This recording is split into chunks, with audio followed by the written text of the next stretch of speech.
Black Star Network is here. I'm real revolutionary right now. Black power. Support this man, Black media. He makes sure that our stories are told. Thank you for being the voice of Black America, Roland. Stay black. I love y'all. All momentum we have now, we have to keep this going. The video looks phenomenal. See, this difference between Black Star Network and Black-owned media and something like CNN. You can't be Black-owned media and be scared. It's time to be smart. Bring your eyeballs home. You dig?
Today is Thursday, April 27, 2023. Coming up on Roland Martin Unfiltered, streaming live on the Black Star Network from Houston, Texas. Prairie View A&M alumni are demanding changes from the Texas A&M Board of Regents. They say they even want to look into leaving from under that university arm. They also want access to that billion-dollar permanent university fund that is a domain of the University of Texas and Texas A&M. We live streamed the news conference today, and we'll show you some of what took place at the news conference on the campus of Prairie View A&M University. Also, folks, we've lost another ancestor. The people's lawyer, Alton Maddox, has passed away. We'll talk about his impact as a lawyer in New York and other parts of the country. Also on today's show, the state of Illinois, they're closing a black all-male charter school. We'll tell you about the controversy surrounding urban prep and what is the future for that school that has had such success but now is facing shutting down. And we continue our day 3 paying tribute to Harry Belafonte. We'll talk with two gentlemen who knew him very well. Longtime friend, Pastor Michael Pfleger of St. Sabina Catholic Church in Chicago, and also in Chicago, Nation of Islam minister Louis Farrakhan. Folks, and today's my 34th Alpha-versary, and it's the birthday of my Alpha brother, Dr. Greg Carr. It is time to bring the funk on Roland Martin Unfiltered on the Black Star Network. Let's go. He's got it. Whatever the miss, he's on it. Whatever it is, he's got the scoop, the fact, the find. And when it breaks, he's right on time and it's rolling. Best believe he's knowing. Putting it down from sports to news to politics. With entertainment just for kicks, he's rolling. It's on Go Roll, y'all. It's Roland Martin, yeah. Rolling with Roland now.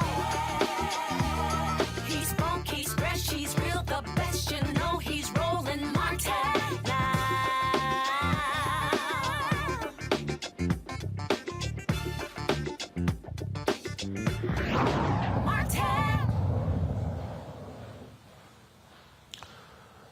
The racist white woman who accused Emmett Till of whistling at her, and that statement led to his lynching by her husband and others. She died today at the age of 88. Carolyn Bryant was declared dead by a county coroner in Louisiana. It was in 1955 when Carolyn Bryant said that 14-year-old Emmett Till had whistled at her and made sexual advances towards her.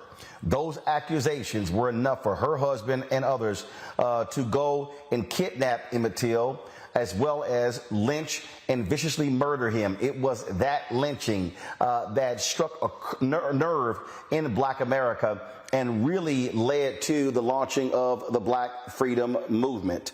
For years, folks have been advocating for Carolyn Bryant to be brought to justice for what she did. There was efforts by lawyers and the others to actually have her charged, have her indicted for perjury, but that decision was never made. Emmett Till, killed at 14, she lived to be 88. If you look at social media, Black folks are having absolutely no empathy or sympathy whatsoever for her dying. Many of them saying Satan is welcoming her with open arms. My panel right now is Dr. Greg Carr, Department of Afro-American Studies at Howard University. Also, Lauren Victoria Burke, Black Press USA. Dr. Jason Nichols, Senior Lecturer, African American Studies Department, University of Maryland, College Park. Greg will be joining us in just a bit. I'll start with you, Jason. From a historical standpoint, her name lives in infamy. She will always be associated as the racist white woman who lied on Emmett Till, and it's her lies that led to his lynching. Absolutely, and it's very well deserved. There's no amount of, she never really gave a real apology. She did say that he didn't deserve what happened to him, nothing that he did. But we also know that there was an open arrest warrant for her that was never served. And when we look at this, we can't say that this is any form of justice. She got to live out her days. She has at least one son that I'm aware of. She got to live in a nursing home and in hospice care and get care and all of the things that we know that Emmett Till never got. He never got to live out his life. He never got to have children. He never got to get married twice the way she did. He never got all of the care that others got when, you know, she got to pass peacefully in hospice. And I think it's infuriating, and I think that there's no empathy for someone who does that and never gets held accountable. You can't tell me that Mississippi has changed and Mississippi is so different, you know, when people don't get held accountable, when we have the evidence and we have a confession and we have an arrest warrant. One thing I'll tell you about the Israelis, and I'm not going to make this, you know, a whole international thing, but one thing is, if you are a Nazi, they will keep you on a respirator in order to take you to Israel and make you face justice. They don't care what end of the earth you live on. They don't care if you're in South America, if you're in Brazil, if you're in Argentina, if you're in freaking Antarctica. The Israelis will find you. They will dress you up in a dress. They've done this before with men. They've dressed them up like women in order to get them on a plane and take them back to Israel and face justice. But yet, Carolyn Bryant, who we knew where she was, she never faced justice in the United States of America. So if you're going to tell me that the United States is a just country, and you won't even do what the Israelis will do when they saw something that they think is wrong. They just tried somebody in Israel who was in their 90s, and when they worked with the Nazis, they were in their teens. They were like 17, and they still tried that woman and found her guilty. So you can't tell me when there's an open arrest warrant that you're not going to execute it. It's a disgrace. It's a disgrace in our country. The thing here, Lauren, again, there were efforts the last several years for that to actually happen. And again, if you look at the social media reaction today, it is clear, it is vicious, and folks have no love whatsoever for Carolyn Bryant. And folks are pretty much saying not, hey, you know, RIP, but folks like, no, absolutely have no rest in hell. That literally is what people are saying. And that is what they should be saying. And happy birthday to Greg Carr, and happy birthday to Coretta Scott King. You know, the entire Carolyn Bryant story says a lot about American history and what this country is really about and who this country really cares about. And if there's one group that this country really does not care about, it's black men, particularly not only just in this context, but I think certainly present day we see the vestiges of this type of thing. We can't go 2 weeks in this country without seeing a story from the Innocence Project, usually, of some black male who's been in jail for 20 and 30 years that was innocent, and somebody said something at trial, there was no evidence, and somebody's life has been destroyed by something that was a false allegation. Carolyn Bryant got away with it because society allowed her to get away with it because we don't care. We don't care about anything around the justice of what she did. There is no justice, of course, in what she did, and she was never brought to justice. The story of Carolyn Bryant is the story of disparate justice in the United States when it comes to black males in particular, and the fact that nobody was moved to actually try to bring her to justice, and she dies of old age after everything we know and everything we found out, basically tells us all we need to know. Greg Carr?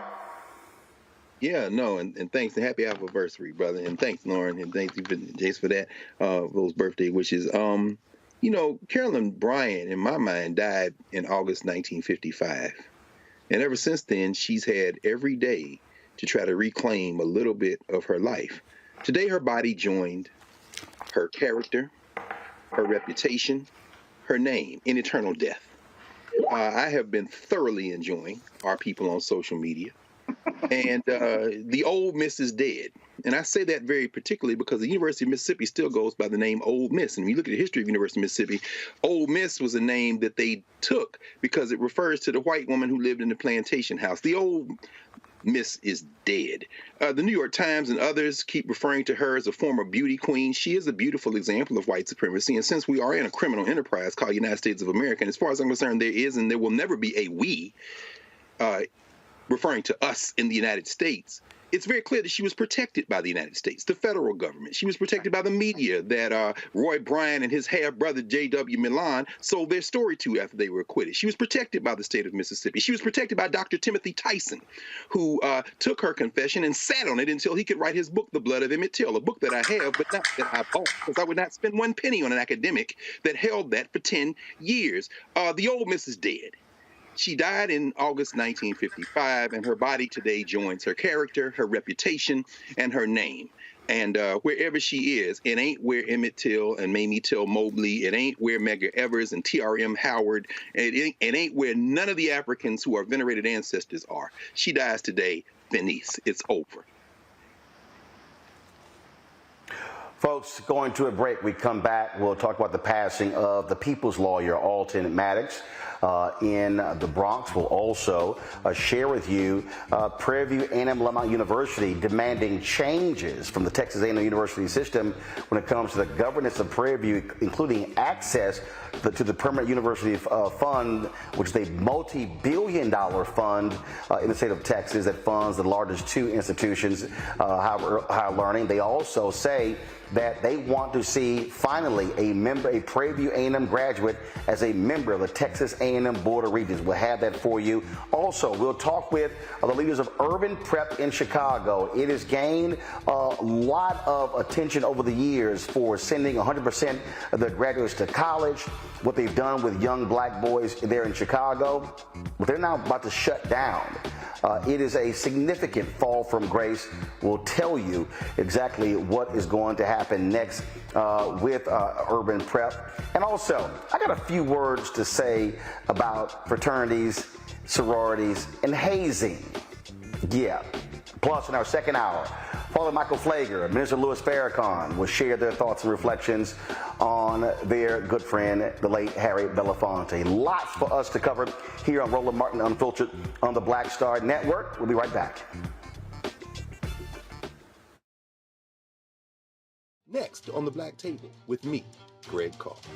We look at the history of emancipation around the world, including right here in the United States, the so-called end of slavery. Trust me, it's a history lesson that bears no resemblance to what you learned in school. Professor Chris Manjapra, author, scholar, amazing teacher, joins us to talk about his latest book, Black Ghost of Empire, The Death of Slavery and the Failure of Emancipation. He explains why the end of slavery was no end at all, but instead a collection of laws and policies designed to preserve the status quo of racial oppression. The real problem is that the problems that slavery invented have continued over time. And what reparations are really about is saying, how do we really transform society, right? And stop racial violence, which is so endemic. What we need to do about it on the next installment of The Black Table, right here on the Black Star Network.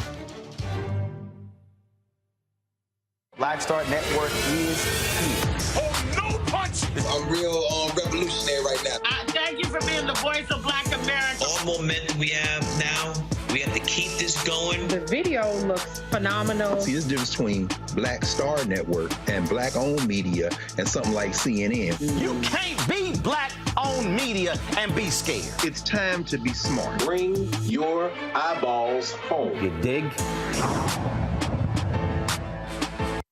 I'm Bill Duke. This is Diala Riddle. What's up, y'all? I'm Will Packer. I'm Chrisette Michelle. Hi, I'm Chaley Rose, and you're watching Roland Martin Unfiltered.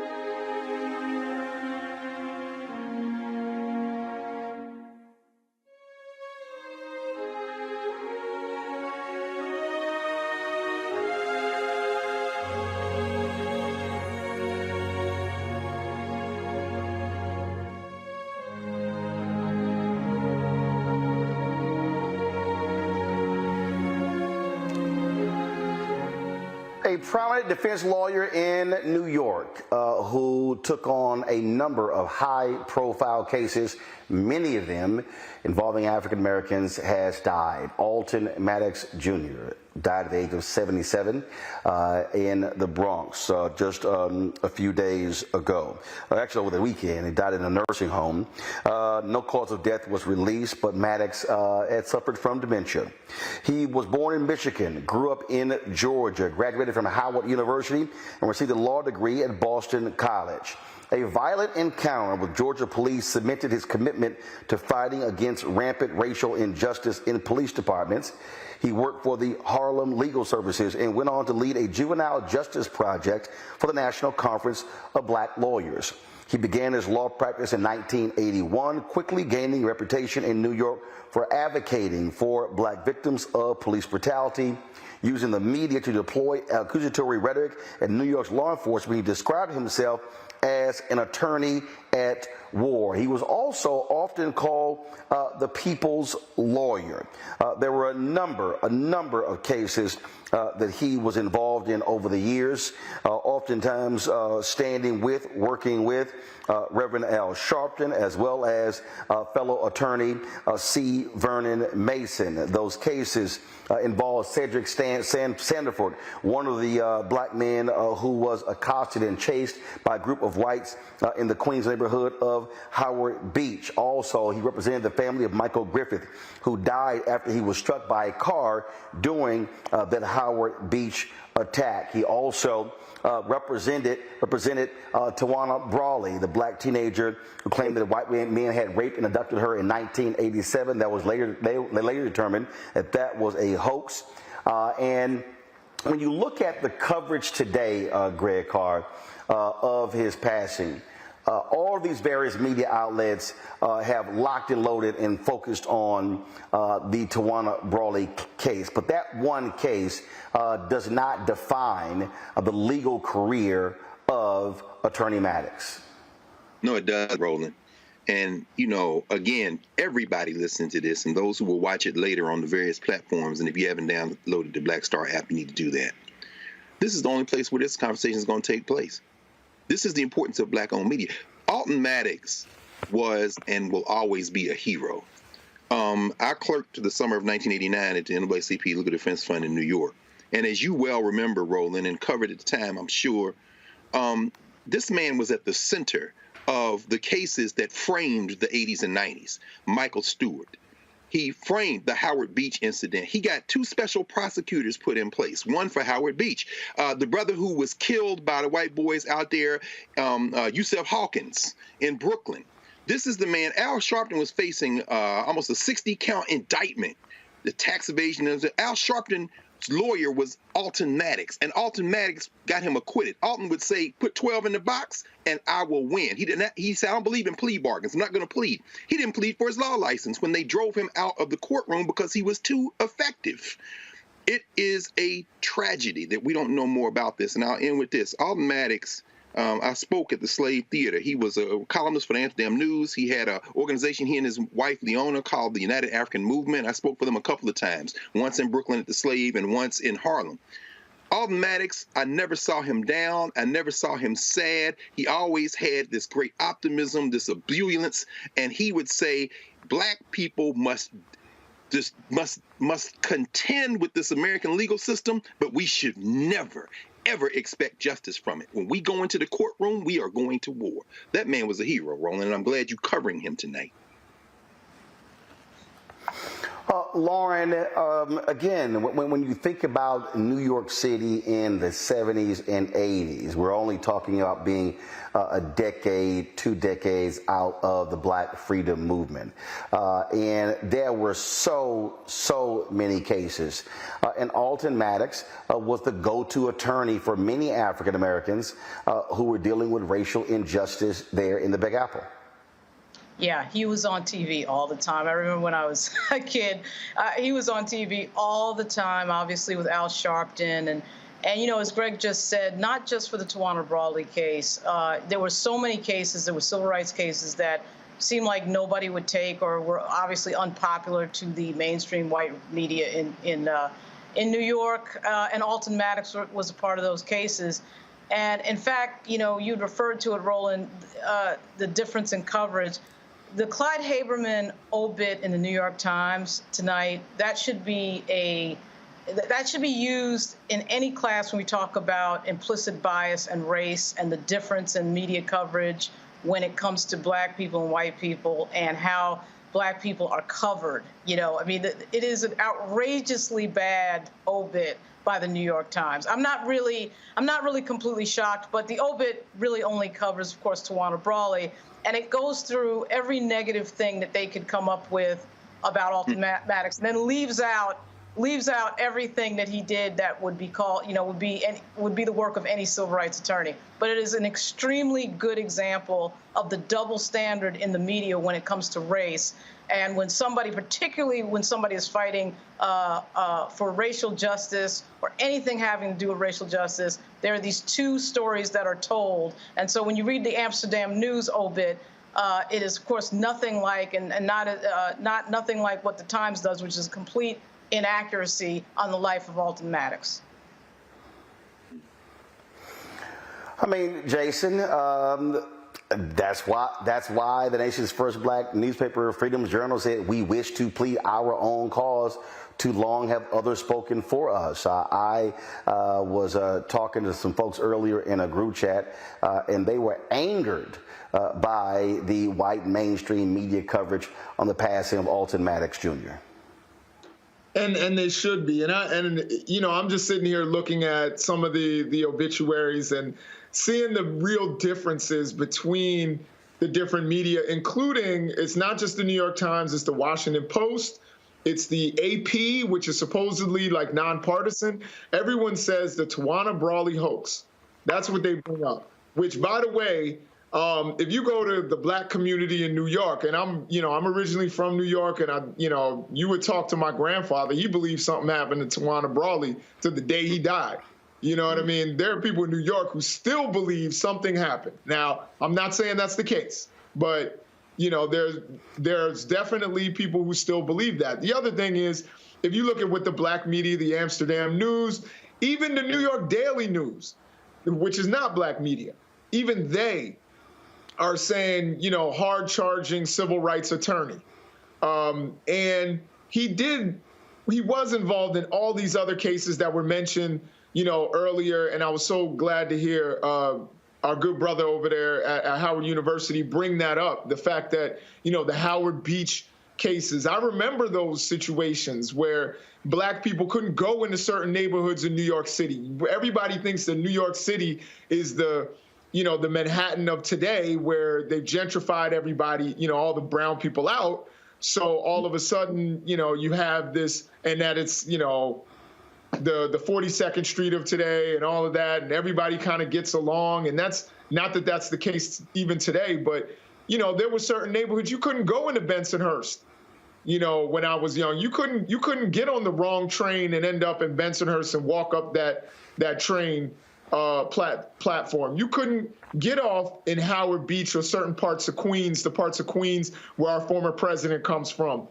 You couldn't do that. And I wonder if, because there's the E. Jean Carroll case going on where they say that Donald Trump actually is a rapist. I'm not accusing him. Maybe he is, maybe he isn't. But I wonder if any obituary in the country is going to say, accused rapist Donald Trump dies. Are they going to say that? I doubt it. Because they're going to talk about, or a person who was behind an insurrection at the Capitol, Donald Trump dies. I don't think they're going to say that. But yet with Alton Maddox, a black man, they all of a sudden, his entire career gets summed up into one incident. One incident, as if those other cases that were significant for the black community never happened and didn't matter. That's right. That's right. That's right. In fact, well, if you don't mind, I want to make a final comment. Yeah, Jason, it's so important. Go ahead.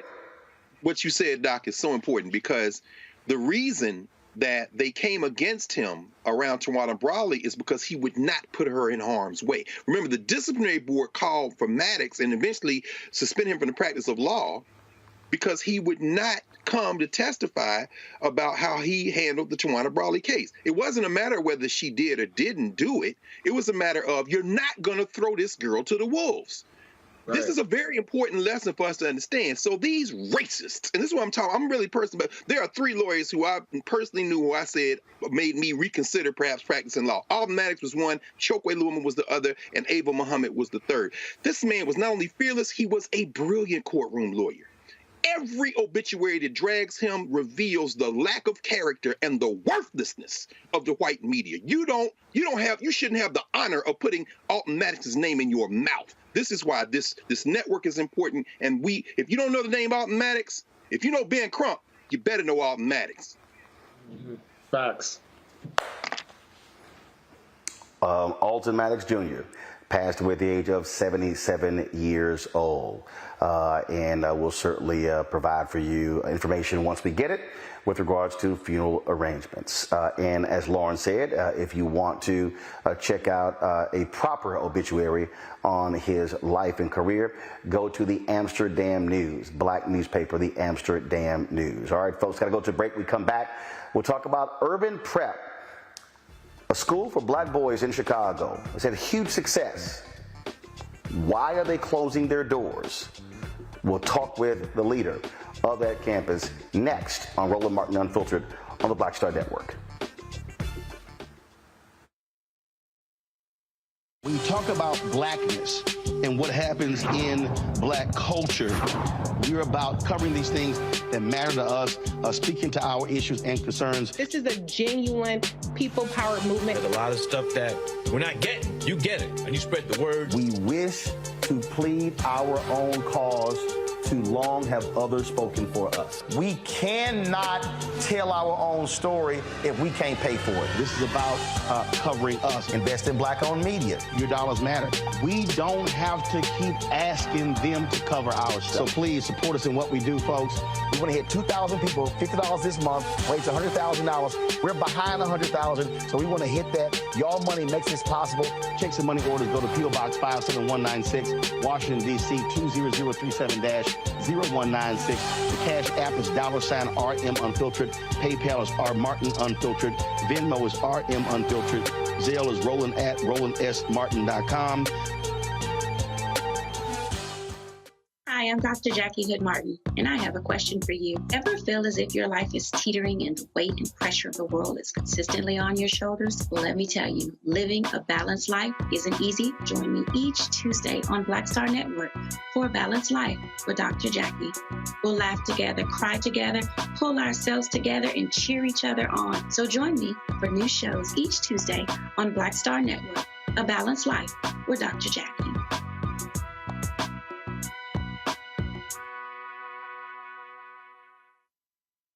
Hey, what's up, everybody? It's Godfrey, the funniest dude on the planet. And you're watching Roland Martin Unfiltered. Ow.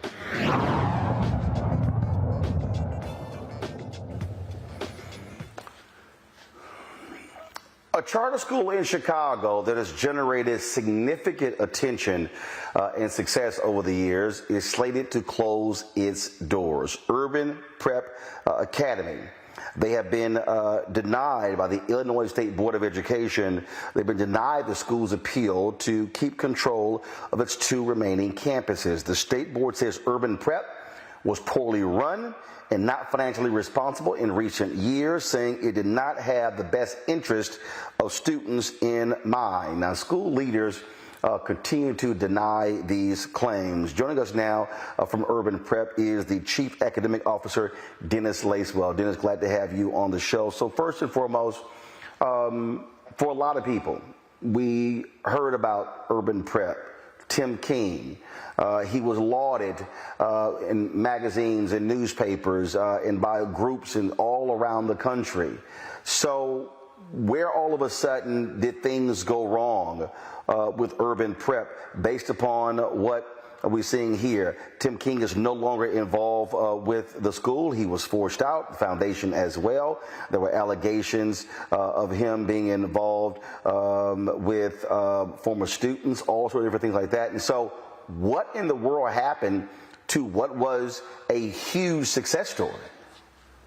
Yeah. Thank you for this time to get the record straight. Unfortunately, there's been a lot of misinformation out there regarding urban prep and our success for almost 20 years now, where we've had 14 consecutive years of our graduates being accepted to four-year colleges. Well, it started in January 2022. We actually received a formal letter from CPS stating they were pleased that our financial metrics, we met all the financial metrics, that we were doing very well. But then 2 weeks later, received a memo referencing past financial challenges. I know you worked in Chicago for some time, but when Governor Rauner was the governor of Illinois, there was no state budget for 2 years. During those 2 years, the Chicago Public Schools decided to cut the budget in the middle of the year twice.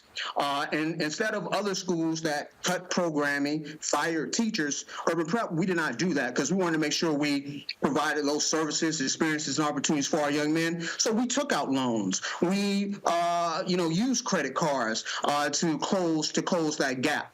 And back in 2022, now CPS came back and said they had issues with that. We explained each issue, and any credit card transactions are accounted for. But they went back to previous years in terms of questioning our finances. They even had issue with us getting a PPP loan, which the federal government, the SBA, is in charge of, and there was no issues that they presented. So this is the first time that it came to our attention.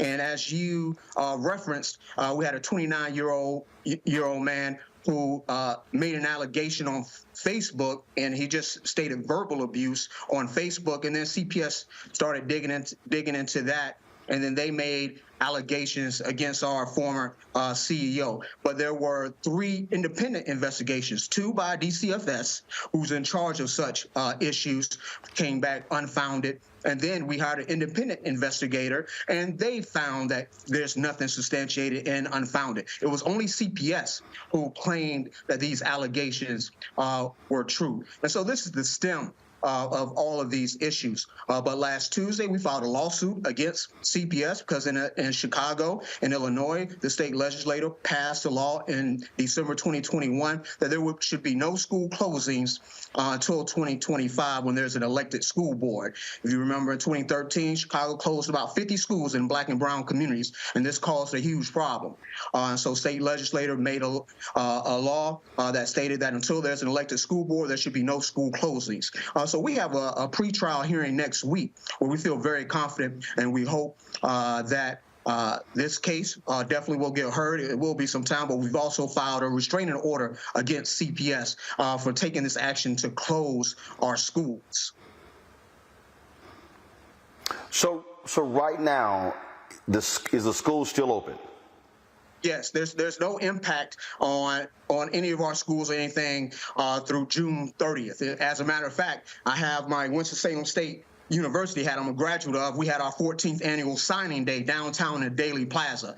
So we had all our students there, and similar to what you see with 5-star athletes, we had each of our students come up to the microphone and announce where they were going to college, and then they donned that hat. And so if you check our website, you can see those visuals and images, and we challenged the city and the media who a couple weeks ago broadcast across the world where we had a lot of Black youths and Black boys downtown, being unproductive. That was broadcast everywhere. But we challenge everyone to broadcast this event we had today, where we had hundreds of young Black men celebrating their brothers who were announcing to the world the 4-year colleges they were going to. Questions from my panel. Lauren Burke, you're first. How many students graduate generally every year at Urban Prep? If you count all our campuses, a little over 100. We've had 2,200 over the past 17 years. Fortunately, we've felt the impact of the decline in enrollment in Chicago public schools, as unfortunately Black families are leaving the city of Chicago. So we felt that impact. But this year we have 100 seniors. Thank you. Jason. So you have a new mayor-elect in the city of Chicago. He has an education background. Is there any hope that he will intervene on your behalf in order to keep your doors open and keep the success of your young black male students going and for the next 14 years? Yes. Thank you for that question. As you may or may not know, in Chicago, currently the mayor is in charge of the schools. They appoint the board members and the superintendent. And with Lori Lightfoot leaving office, we're hoping that Mayor-elect Brandon Johnson will step in. Some people have concern because we know he was funded by the CTU, and CTU, Chicago Teachers Union, haven't been friendly to charter schools. But our teachers are unionized.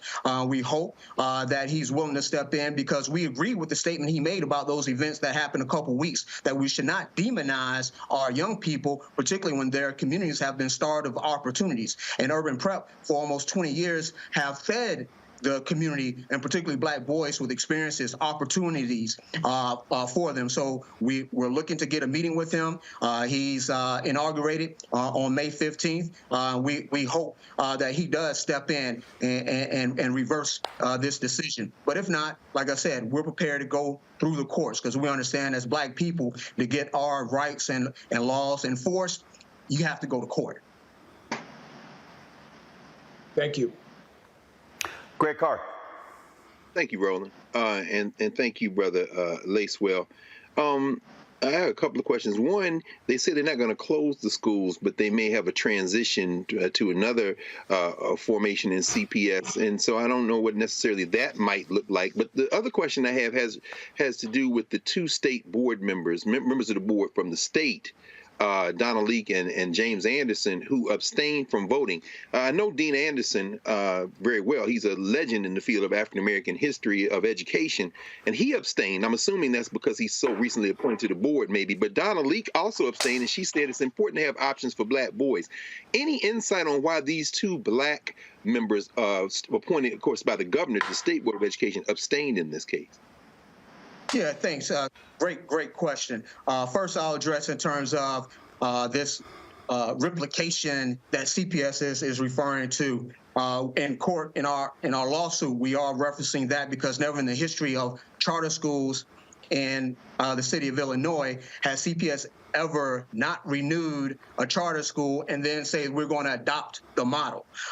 This is just a ploy in which initially they were trying not to use the word close. They were using takeover. And initially they were using the words, we're going to take over urban prep, so it'd be CPS run urban prep. But we quickly reminded them and sent a cease and desist letter because we own the copyright and trademark of urban prep and everything that we do. And so then they now changed that to a like model, and they haven't given any details. And again, they've had 60, 75 years in terms of focus on black boys, and they haven't done the job that we've done. And so they're not going to, we do not believe, and no one should believe, and there's no evidence that they'll do as well a job as we will. And then in regard to, the abstaining, I actually spoke at the board meeting last week. I referenced Dr. Anderson's work as the founding principal. I used his work in terms of establishing, our schools, and, really disappointed because, I hate to use this reference, but, if there's a lynching and they invite, us to it, if we just watch and say nothing, what are we doing? And so I was just really disappointed that they just felt to abstain. We got to do more than just have a seat at the table. Yes, sir. Thank you. So again, you are going to have, with your lawsuit, a hearing next week. Yes. And what we expect from that hearing, that the judge will give CPS an opportunity to respond to what we submit, our briefs that we provided to the court. We'll ask the court to, make a decision on the temporary restraining order that we've asked to be put in place because school lets out June 9th. And our families, our students, our staff need some indication in terms of their educational futures. And so that restraining order, we would ask that everything be halt and that CPS is forced to the table and we are allowed to continue the school through next year while this case is being heard. All right, then, Dennis, we certainly appreciate it. Keep us abreast of what happens. Urban Prep has gotten lots of attention over the years, accolades and praise. And so it certainly would be very sad to hear of its demise there in Chicago. We appreciate it. Thanks a lot. All right. Thank you and all that you do. Thank you. All right, folks, going to a break. We come back. Today's the 34th anniversary of me crossing the burning sands into Alpha. And I got a few words to say about hazing that I think needs to be said. And I'll do that when we come back. You're watching Roland Martin on the Black Star Network. Be sure to, if you're watching YouTube, hit that like button, y'all. That impacts the algorithm. And so we easily want to be over 1,000, 2,000 likes. Also support us in what we do. Download the Black Star Network app, Apple phone, Android phone, Apple TV, Android TV, Roku, Amazon Fire TV, Xbox One, Samsung Smart TV. You can join our Bring the Funk fan club. Your dollars make it possible for us to do what we do. And so send your check and money orders to P.O. Box 57196, Washington, D.C., 20037-0196. Cash App, $RM Unfiltered. PayPal, R Martin Unfiltered. Venmo is RM Unfiltered. Zelle, Roland at RolandSMartin.com. Roland at RolandMartinUnfiltered.com. And be sure to get a copy of my book, White Fear, How the Browning of America is Making White Folks Lose Their Minds. Available at bookstores all across the country, Barnes & Noble, Amazon, Target. You can also download the audio version on Audible. We'll be right back. Hatred on the streets, a horrific scene, a white nationalist rally that descended into deadly violence. White people are losing their damn minds. As an angry pro-Trump mob storms the U.S. Capitol, we've seen we're about to see the rise of what I call white minority resistance. We have seen white folks in this country who simply cannot tolerate black folks voting. I think what we're seeing is the inevitable result of violent denial. This is part of American history. Every time that people of color have made progress, whether real or symbolic, there has been what Carol Anderson at Emory University calls white rage as a backlash. This is the rise of the Proud Boys and the Boogaloo Boys. America, there's going to be more of this. Here's all the Proud Boys, Dave. This country is getting increasingly racist in its behaviors and its attitudes because of the fear of white people. The fear that they're taking our jobs, they're taking our resources, they're taking our women. This is white fear.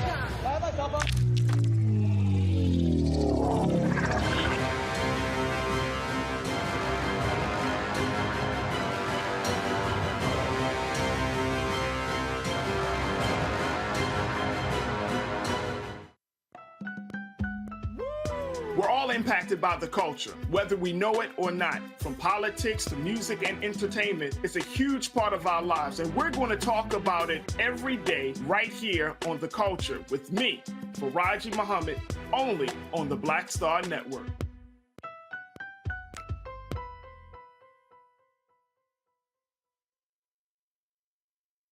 Ha ha ha ha ha ha ha ha yeah. Hey, I'm Antonique Smith. What up, Lana Well, and you are watching Roland Martin Unfiltered.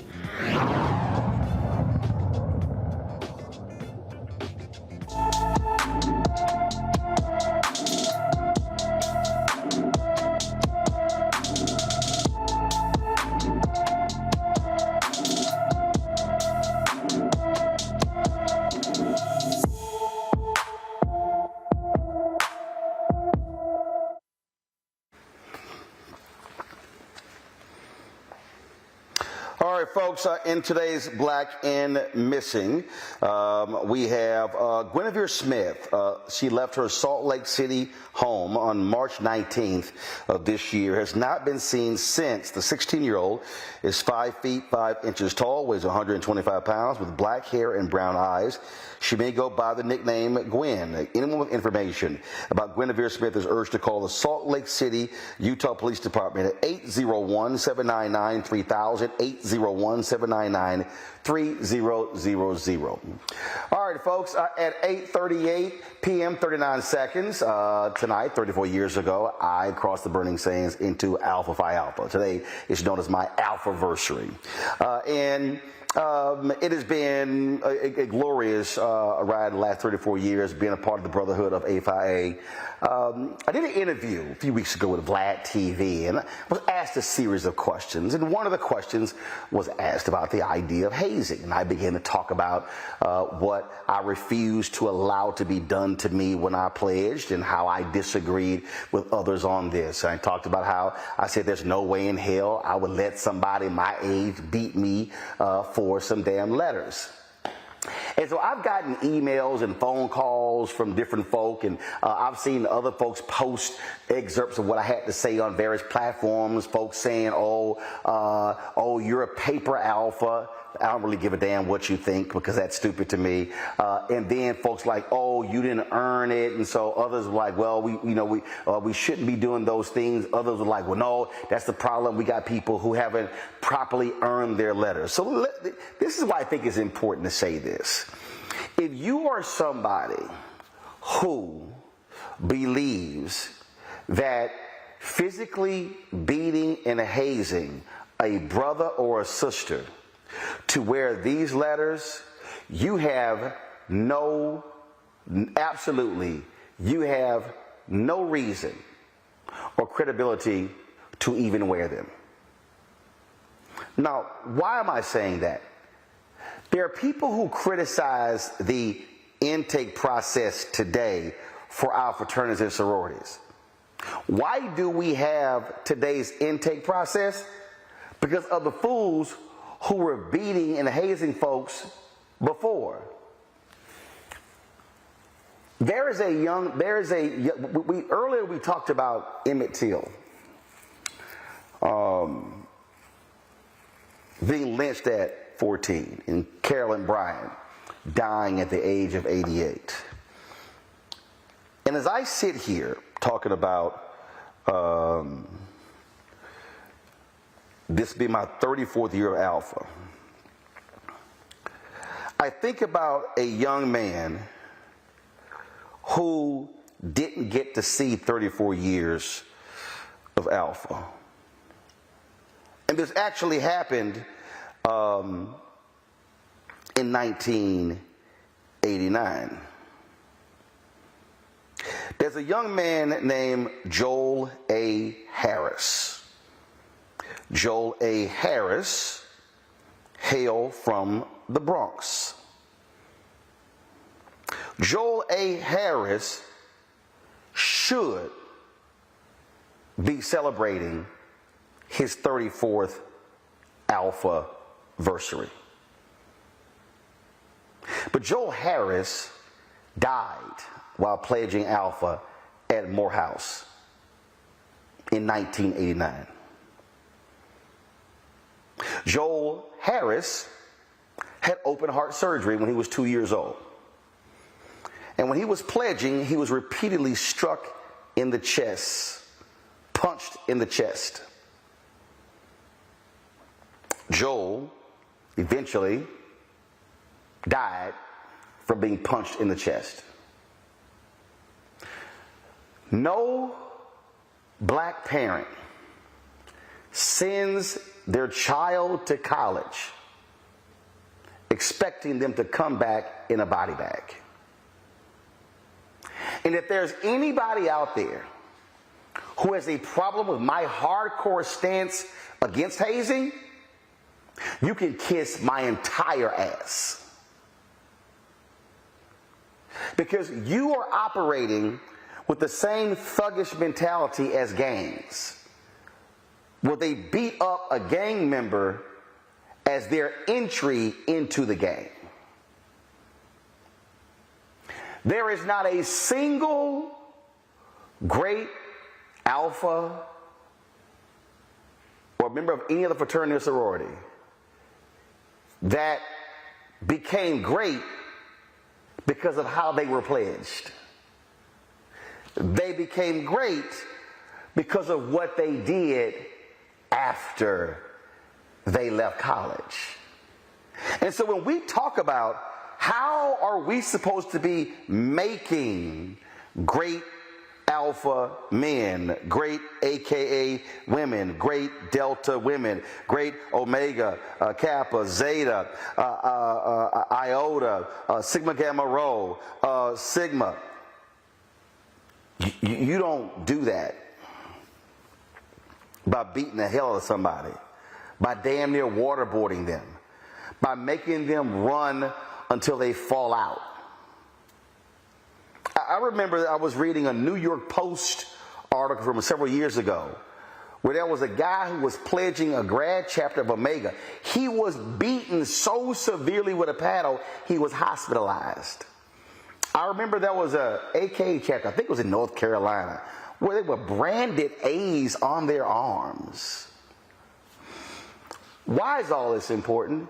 Because I would hope a young person who's listening to right now, who wants to join one of our fraternities and sororities, will have the same mentality that I had in 1989 when I said, ain't no way in hell I'm letting somebody beat me. That is not going to happen. We have got to change this sadistic mentality, because what it has done, it has literally cost our organizations millions of dollars in settlements, and it has actually cost people their mental health, because there are people who are still suffering from the trauma and the PTSD from how they were beaten when they pledged. And yes, there are mothers and fathers and brothers and sisters who've had to bury their sons and daughters and brothers and sisters who are simply trying to join one of our organizations. That, folks, is not black excellence. That is not who we are supposed to be. And again, if you don't like what I have to say, and let me be real clear, if you think by calling me, oh, you're a paper alpha, I really don't give a damn what you think. Because what I've done in 34 years of alpha is properly represent alpha in what I do and wherever I go.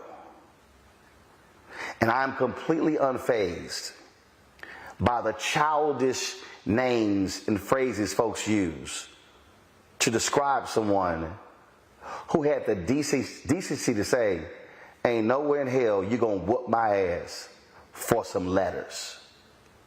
That was never going to happen.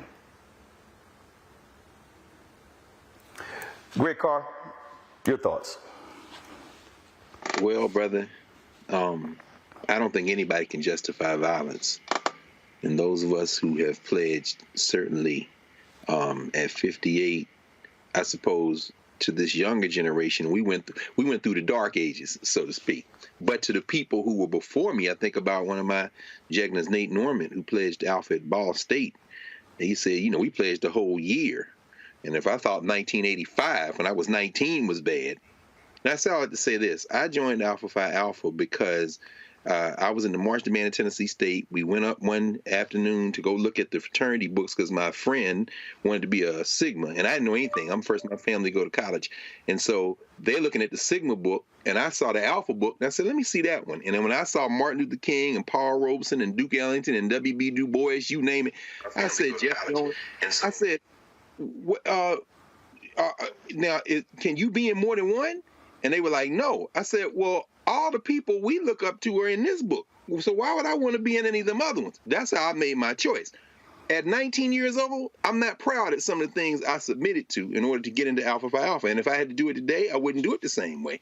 But as you said, Roland, when I got to law school, that's when those waves of cases, people drowning, and brother, you mentioned in '89, and at the law school, of course, we had access to Lexis and Westlaw. We were looking up the cases, and you began to see this wave of brutality now exposed to the world. But I'm gonna tell you right now, if you don't think the white fraternities were doing it, let me tell you all, compared to what black people were doing, the physical violence, and this isn't an excuse, I don't bemoan physical violence. These white boys was doing stuff like in Vanderbilt, they would put their pledges on a railroad car and send them blindfolded to places like Alabama and Mississippi and tell them to find their way back. What I'm saying is this whole culture of barbarity, this culture of barbarity pervades fraternity and sorority life. Our frat brother, Walter Kimbrough, has written about that. And the psychological violence, oh man, let's not even talk about the sorority. I'm not even talking about physical violence, and I'm saying it persists to this day. Young people, particularly at these HBCUs and other places around the Divine Nine, y'all stop putting this psychological warfare on these other young people, because I'm telling you, Roland, it's going on today, and it isn't physical now as much as it is emotional and psychological, and it isn't just the Divine Nine. It's everybody with Greek letters, and it has to stop. I just think it's pure idiotic. Lauren, and then Jason. Lauren.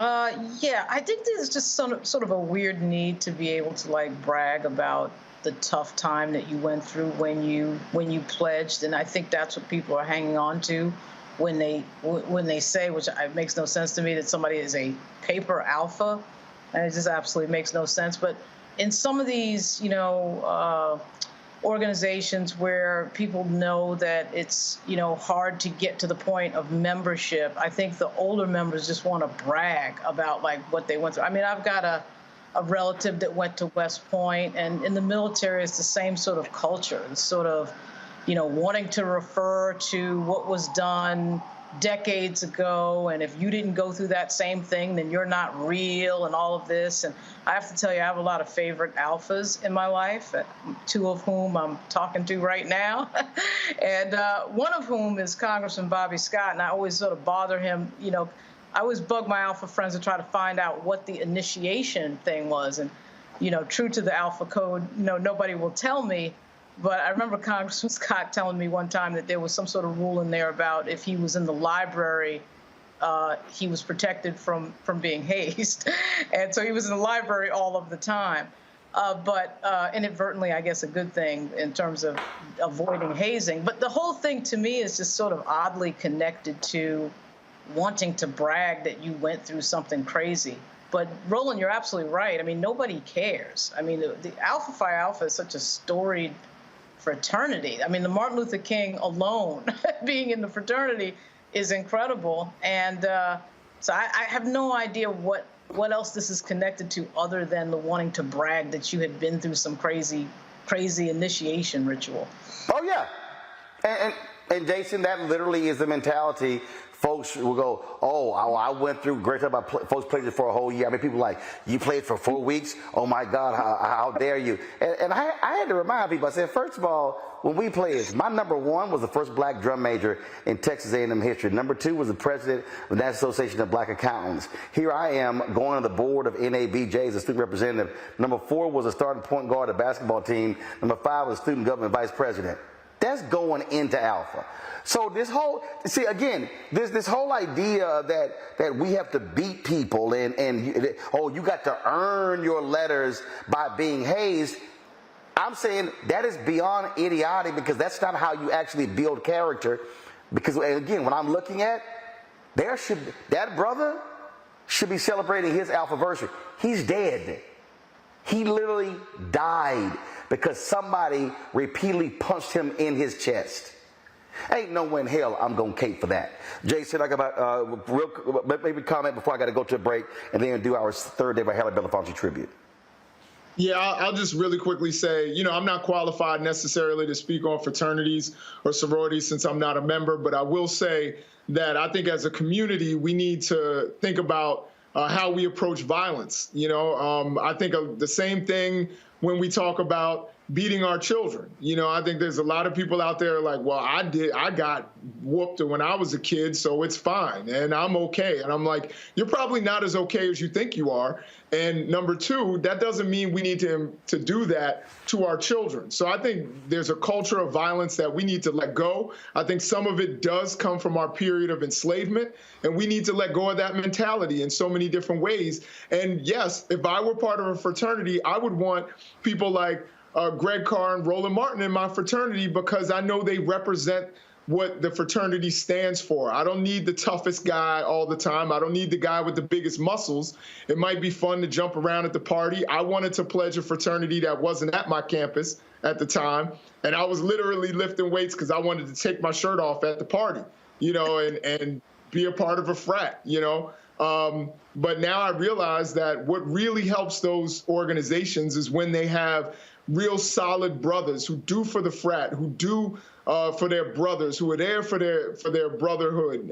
That's what really makes those attractive to someone like me who's not a member. And I'm like, man, that organization or that chapter is dope. It's not cool because they got beat down. It's cool because they have a strong brotherhood that wants to help one another and their community.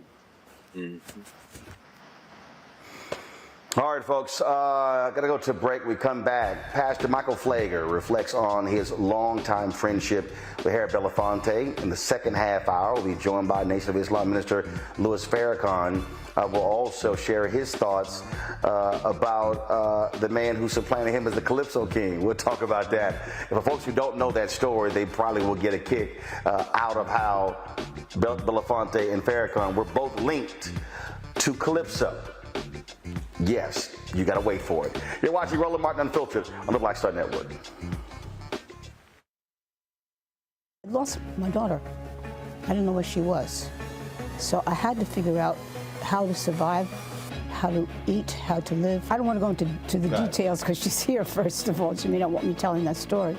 But possession of her, the family broke down, fell apart. I was homeless. I had to figure out, I didn't have a manager or an agent or anybody anymore, and I'm the talent. So I got to figure out how to be the agent. I had to figure out, how does business work?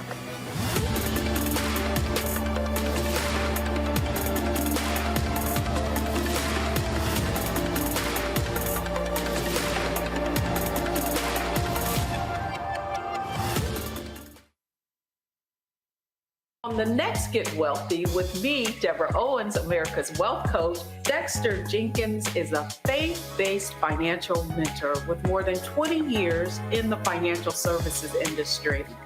He's passionate about helping families build generational wealth.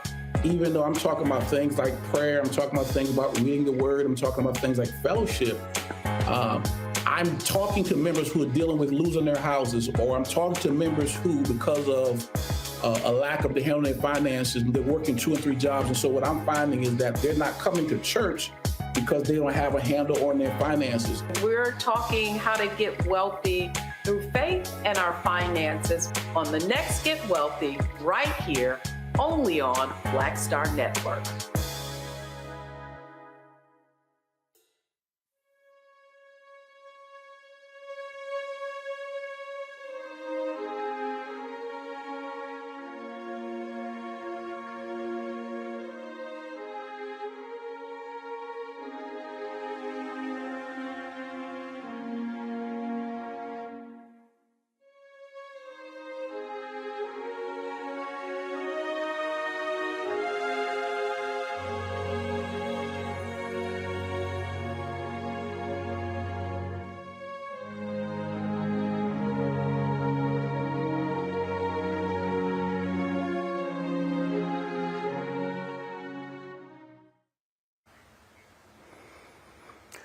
Ever since Harry Belafonte passed away on Tuesday morning at the age of 96, many folks, and us included, have been reflecting on his life and legacy. So many things this man packed into 96 years, not just in the United States, but all across the world.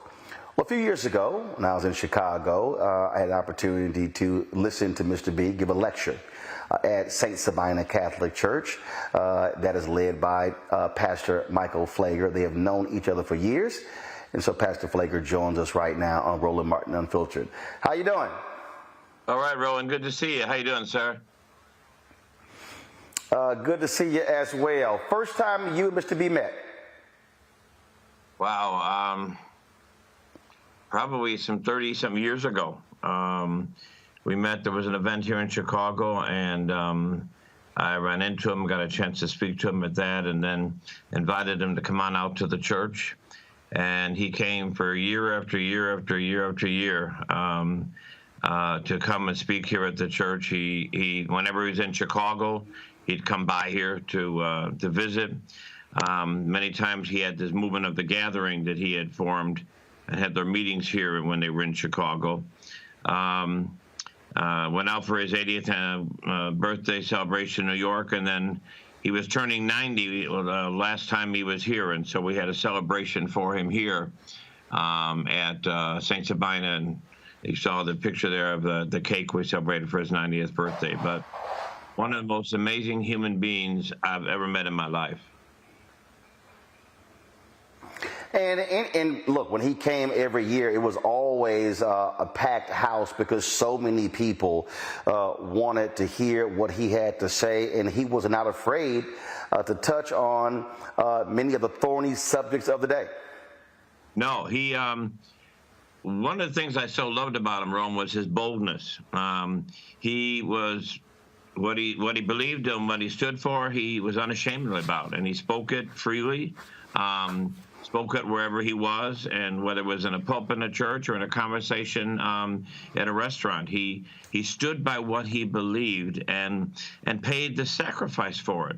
I remember here it is on Coretta Scott King's birthday. I remember her at her funeral. We were both on the program to speak.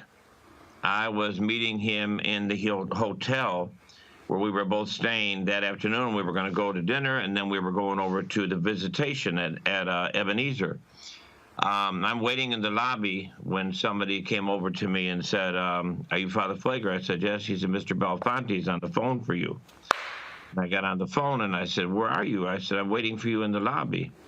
He said, "Michael, I'm not coming." I said, "You're not coming?"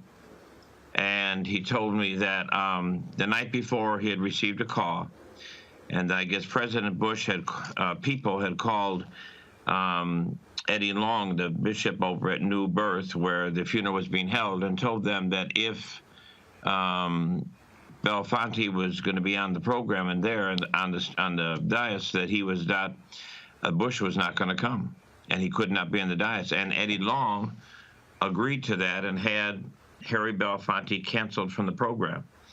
And said he could sit in the audience. And I said to Mr. B, I said, "Listen, sir, nobody has probably had more influence and support to the King family as you. He paid for Dr. King's funeral." I said, "You need to be here." And he said, "It would be too painful." And so he said, "I'm not coming."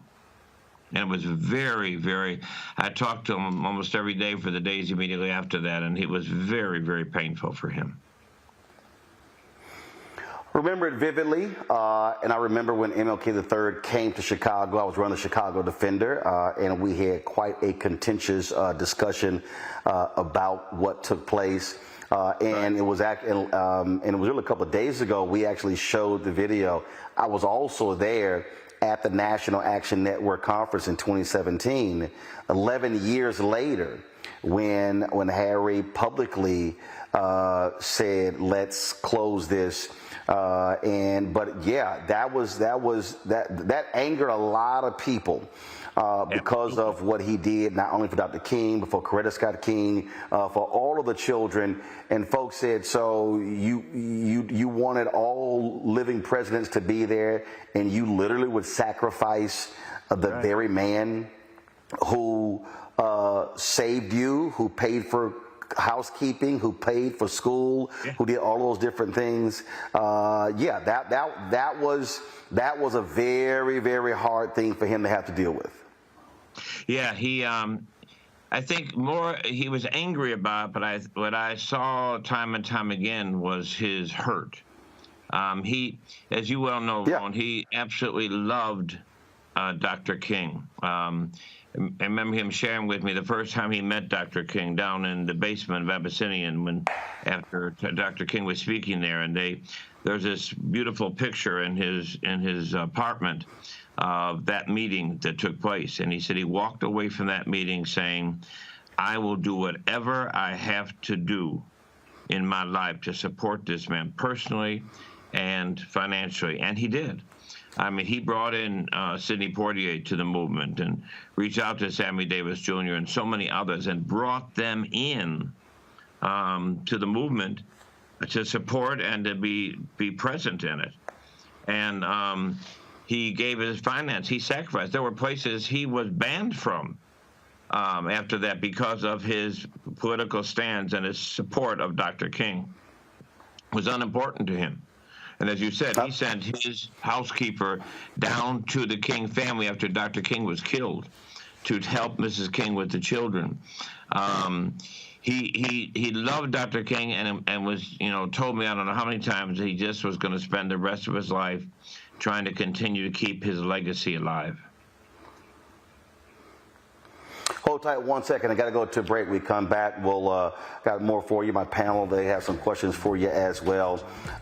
And I do want you to share for folks who who never got a chance to meet him, the absolutely wicked sense of humor of Harry Belafonte. We'll talk about that next with Pastor Michael Pfleger. You're watching Roland Martin Unfiltered on the Black Star Network.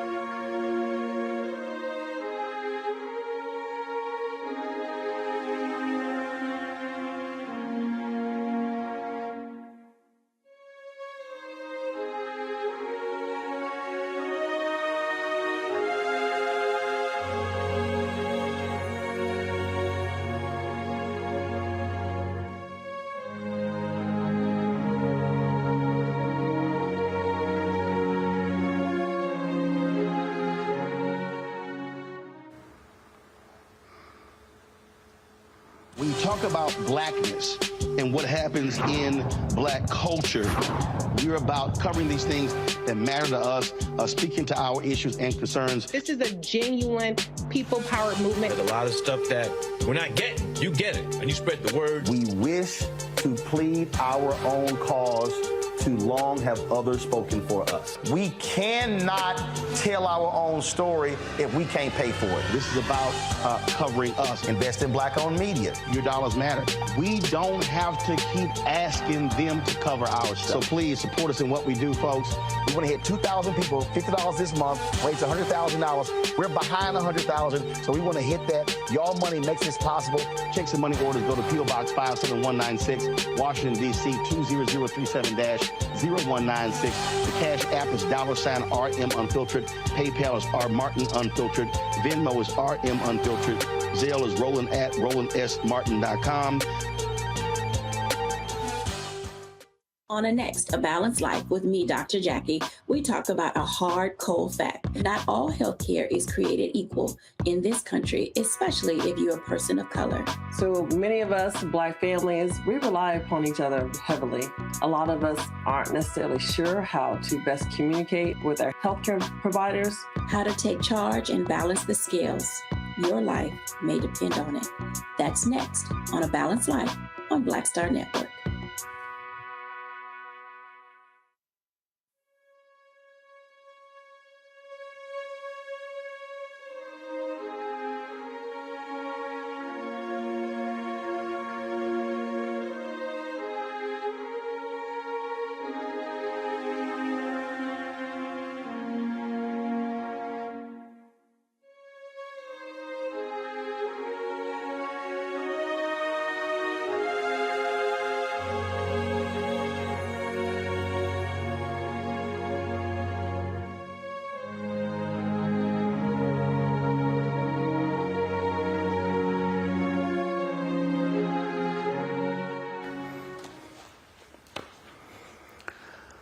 We're chatting with Pastor Michael Pfleger about his longtime friend, Harry Belafonte, who passed away at the age of 96 on Tuesday of this week.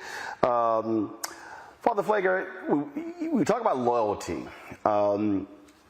He was in Chicago. This probably was either 2012 or 2013. I had this brouhaha with the folks at GLAAD who were upset with some tweets I made that they characterized as something that what it wasn't. And he had heard about it. And he called me. And he said, he was told about this here, and he asked me about them, and I told him exactly what happened, and he said, understood.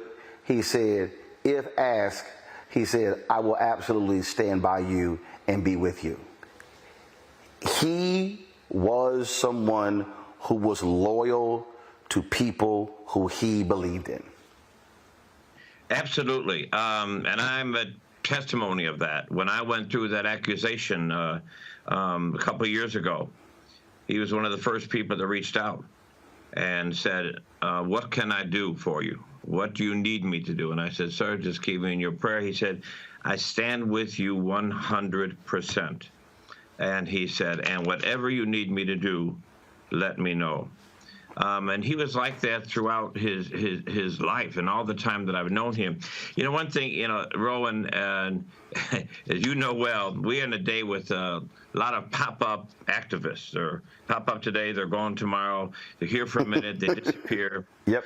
This man was consistent all his life. I mean, he was an activist before he was a singer, and he used his career to use it to another, take it to another level, and support the fight for justice and freedom. And he was loyal to the people he, like you say, that he believed in, and stood by them all the way to the end, and never walked away, never took the easy way out, but always standing, fighting, uncompromising. And, you know, the other thing is he had this amazing sense of humor, just this wit about him. He always just said to me, what kind of mischief shall we get into this year? I had an album in my room one time when he was here, and we were sitting there talking of him, and he said, that's me. And I said, yeah, I supported you. I bought your album. And he said, give it here. And he takes the album, and he gets a pen and writes across it, if ever you get into hard times and have to put this on eBay, call me first. I love you, Harry. And that was him. That was him. Always him. But he was so consistent. Questions? No, absolutely. Questions from our panel for Pastor Michael Pfleger. I'll start with Jason first. So first of all, it's an honor to meet you, Father Pfleger. I've always seen what you've done in the community over there in Chicago, and I've been an admirer for a long time. So it's an honor to meet you. Thank you. What do you believe would be Harry Belafonte's parting message? What do you think he would want to say to an increasingly divided world, particularly one on the basis of race and gender and sexual orientation? What do you think would be his message for the rest of us who are still here on planet Earth? Well, Jason, first of all, thank you for your comment. I spoke with him a few months ago on the phone. His wife, Pam, called me up one day, and she said, Harry woke up from a nap, and he said to get you on the phone. And we talked for some time. And one of the things that he was making very clear is that in the day in which we live, nobody can afford to be a bystander. Nobody can sit on the grandstands and watch what's going on. We had a moral obligation to stand up and to fight and to be vocal about what we see. He was very, very clear about Dr. King's message that that we begin to die the moment we're silent about things that matter. And he believed that everybody had a moral responsibility to fight, to bring back the moral consciousness, if you will, of this country. Thank you so much. Thank you. Lauren. Father Pfleger, Lauren Burke here. I see behind you a lot of photography, and it looks pretty interesting. I wondered if you had a favorite photo with Harry Belafonte or a favorite moment with Harry Belafonte that you could share with us. I'll tell you one. I haven't got the photo right here, but it was a photo of him. We were getting up to speak. This is the last time he was here for his 90th birthday, and we were getting up to he was getting up. I was bringing him to the podium, and he grabbed my arm, and he said, "If you let me fall, I'll bring you down with me." And I look at that photo all the time.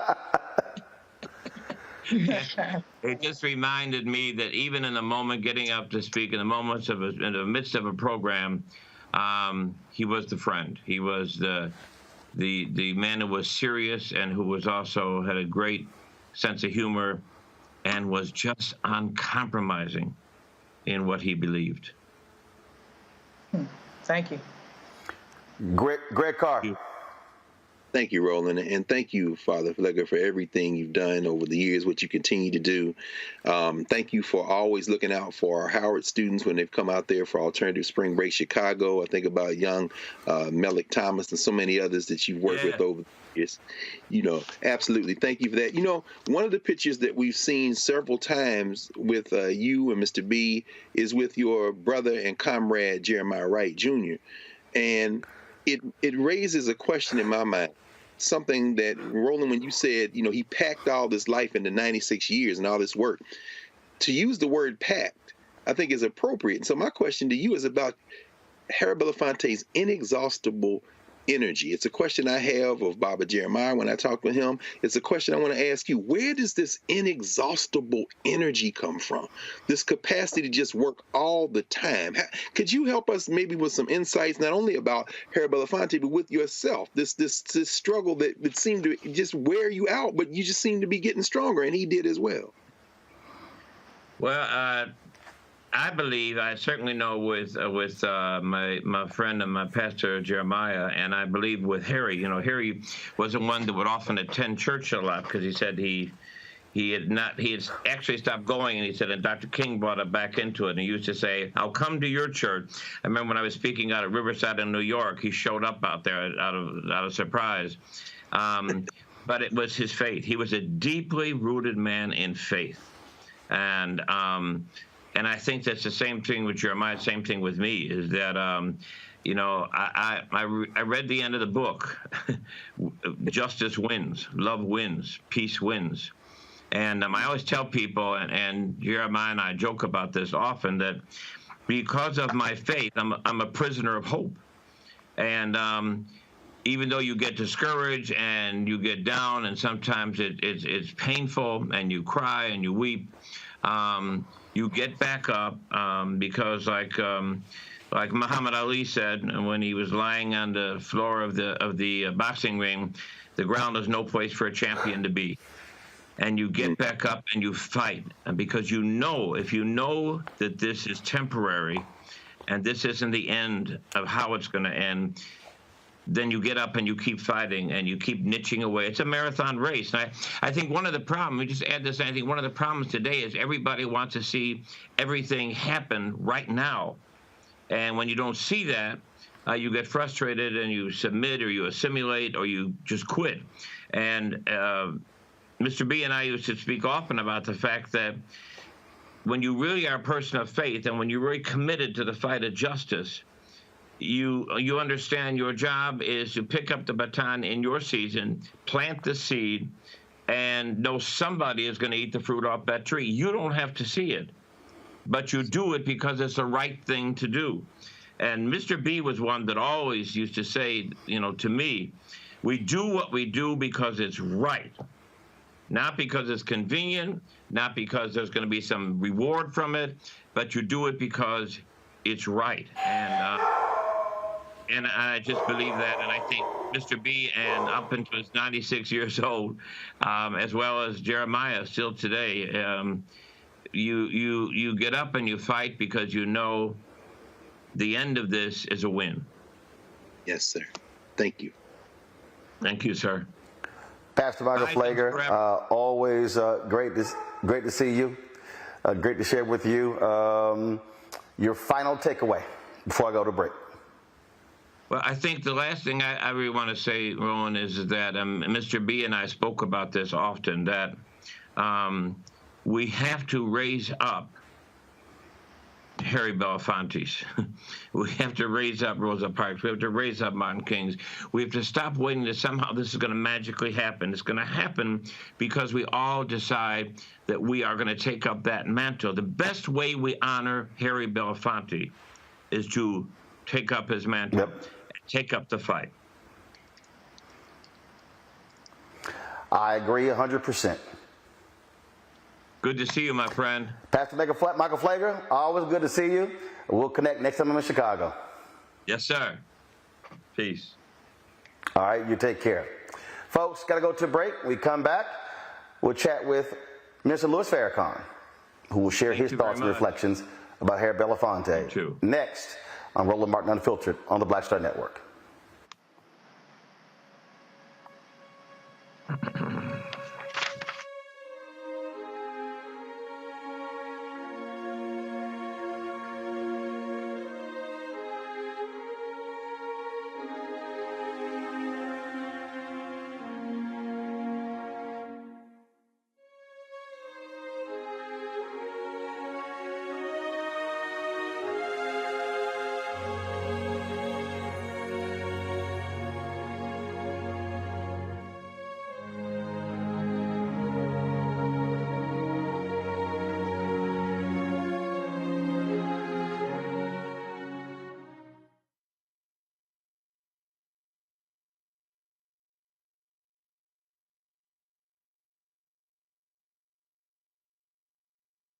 Hatred on the streets, a horrific scene, a white nationalist rally that descended into deadly violence.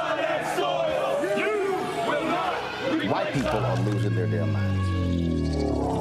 As an angry pro-Trump mob storms the U.S. Capitol, we're about to see the rise of what I call white minority resistance.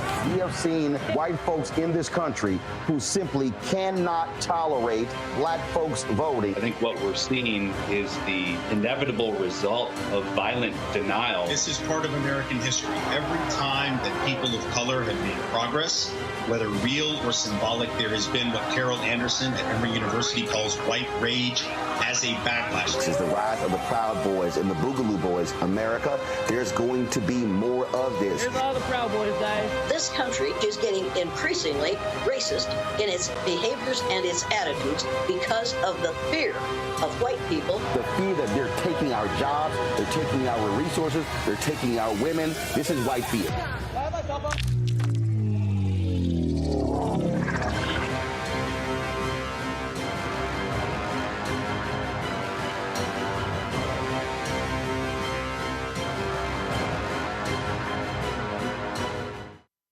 Next on the Black Table with me, Greg Carr. We look at the history of emancipation around the world, including right here in the United States, the so-called end of slavery. Trust me, it's a history lesson that bears no resemblance to what you learned in school. Professor Chris Manjapra, author, scholar, amazing teacher, joins us to talk about his latest book, Black Ghost of Empire: The Death of Slavery and the Failure of Emancipation. He explains why the end of slavery was no end at all, but instead a collection of laws and policies designed to preserve the status quo of racial oppression. The real problem is that the problems that slavery invented have continued over time. And what reparations are really about is saying, how do we really transform society, right? And stop racial violence, which is so endemic. What we need to do about it on the next installment of The Black Table, right here on the Black Star Network. I lost my daughter. I didn't know where she was. So I had to figure out how to survive, how to eat, how to live. I don't want to go into the details because she's here, first of all. She may not want me telling that story. But possession of her, the family broke down, fell apart. I was homeless. I had to figure out, I didn't have a manager or an agent or anybody anymore, and I'm the talent. So I got to figure out how to be the agent. I had to figure out, how does business work?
So imagine you're Harry Belafonte and you are selling records all across the globe. You become the first artist to ever sell 1 million records for a day, and people are loving your calypso music. And then people say, yeah, you all right.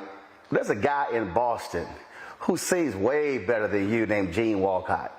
Well, many people know him today as Mr. Louis Farrakhan. He joins us right now on Roland Martin Unfiltered on the Black Star Network. Minister, glad to have you back.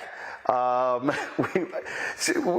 I started that way because literally people were just mesmerized by the voice of Harry Belafonte, but there were others where you grew up who said, oh, we got a guy who sings better than Harry. Well, I will not join that. I love Harry. I love his voice, and I love what he did for the music of the Caribbean that I loved so much. I was a young Calypsonian. I danced, I sang, and I sang ballads. And I heard of Harry Belafonte when I was 16 or 17 years of age, and I studied my brother, and how I met him was I was going to try to audition for his part in the Broadway show Almanac when he went to California to do the movie Carmen with that very beautiful sister, oh boy, Dorothy Dandridge. Dorothy Dandridge. So I went to New York and auditioned to play his part in that Broadway show. Unfortunately, I didn't get the part, but that night after I auditioned, they invited me to the show to meet Harry Belafonte. And we had a meeting after the show and talked a few nice words.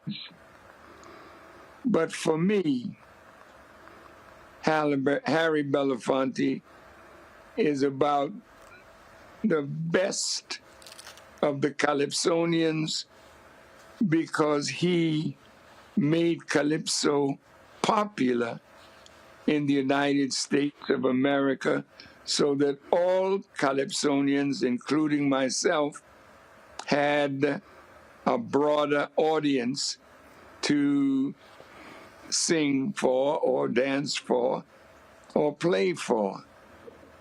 So I love that man very, very much, and I'm deeply saddened by his passing, but I know that all of us who live to the age of 96, we suffer from the ravages of time.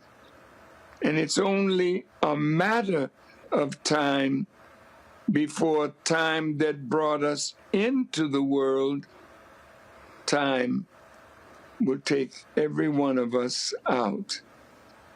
So my brother is gone, but I celebrate that man as one of not just Calypso, but he was a man of supreme integrity, honesty, commitment. That's the Harry Belafonte that I know.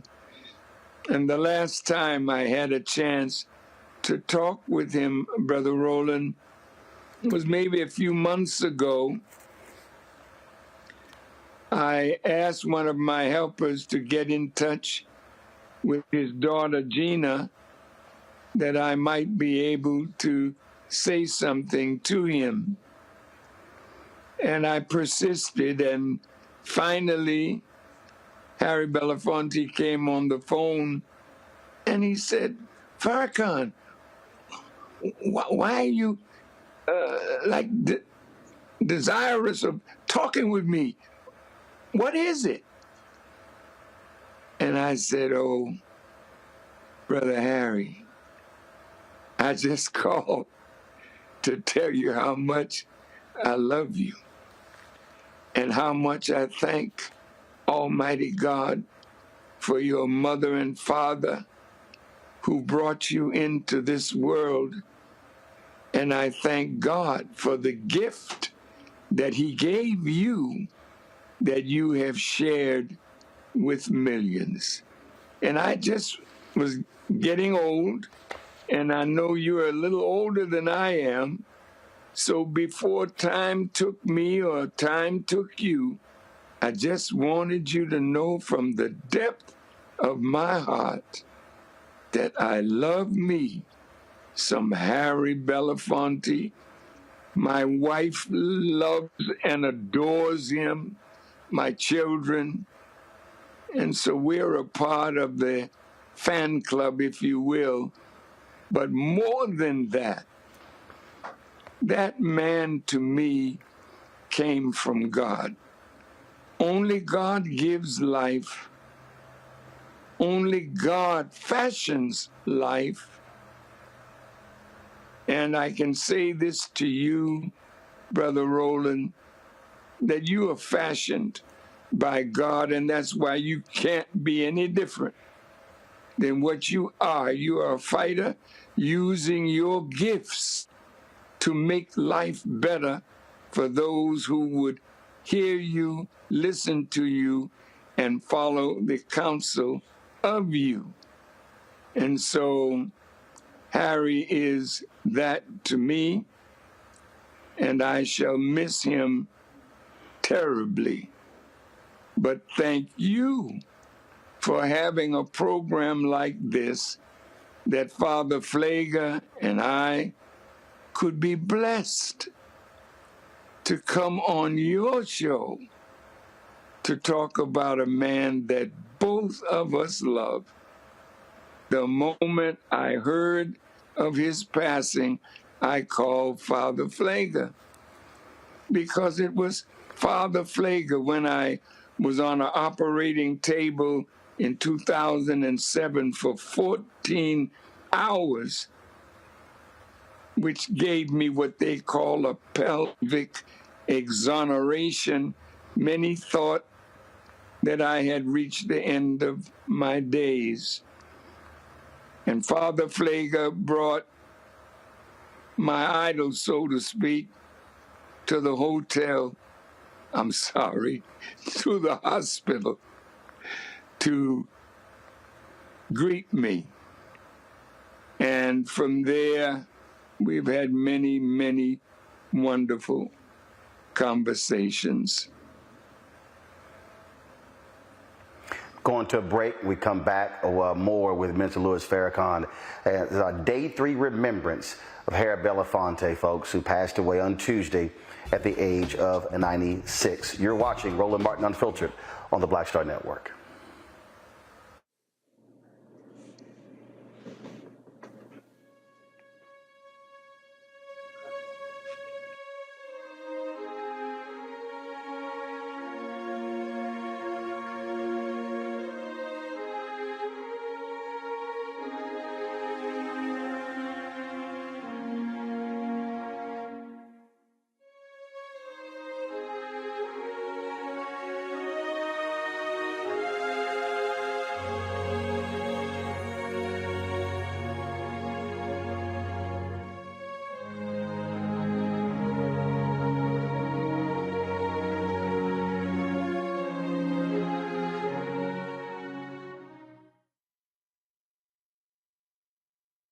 On the next Get Wealthy with me, Deborah Owens, America's Wealth Coach, Dexter Jenkins is a faith-based financial mentor with more than 20 years in the financial services industry. He's passionate about helping families build generational wealth. Even though I'm talking about things like prayer, I'm talking about things about reading the word, I'm talking about things like fellowship, I'm talking to members who are dealing with losing their houses, or I'm talking to members who, because of a lack of the handling their finances, they're working 2 and 3 jobs. And so what I'm finding is that they're not coming to church because they don't have a handle on their finances. We're talking how to get wealthy through faith and our finances on the next Get Wealthy, right here, only on Black Star Network. Hi, I'm Dr. Jackie Hood Martin, and I have a question for you. Ever feel as if your life is teetering and the weight and pressure of the world is consistently on your shoulders? Well, let me tell you, living a balanced life isn't easy. Join me each Tuesday on Black Star Network for A Balanced Life with Dr. Jackie. We'll laugh together, cry together, pull ourselves together, and cheer each other on. So join me for new shows each Tuesday on Black Star Network, A Balanced Life with Dr. Jackie.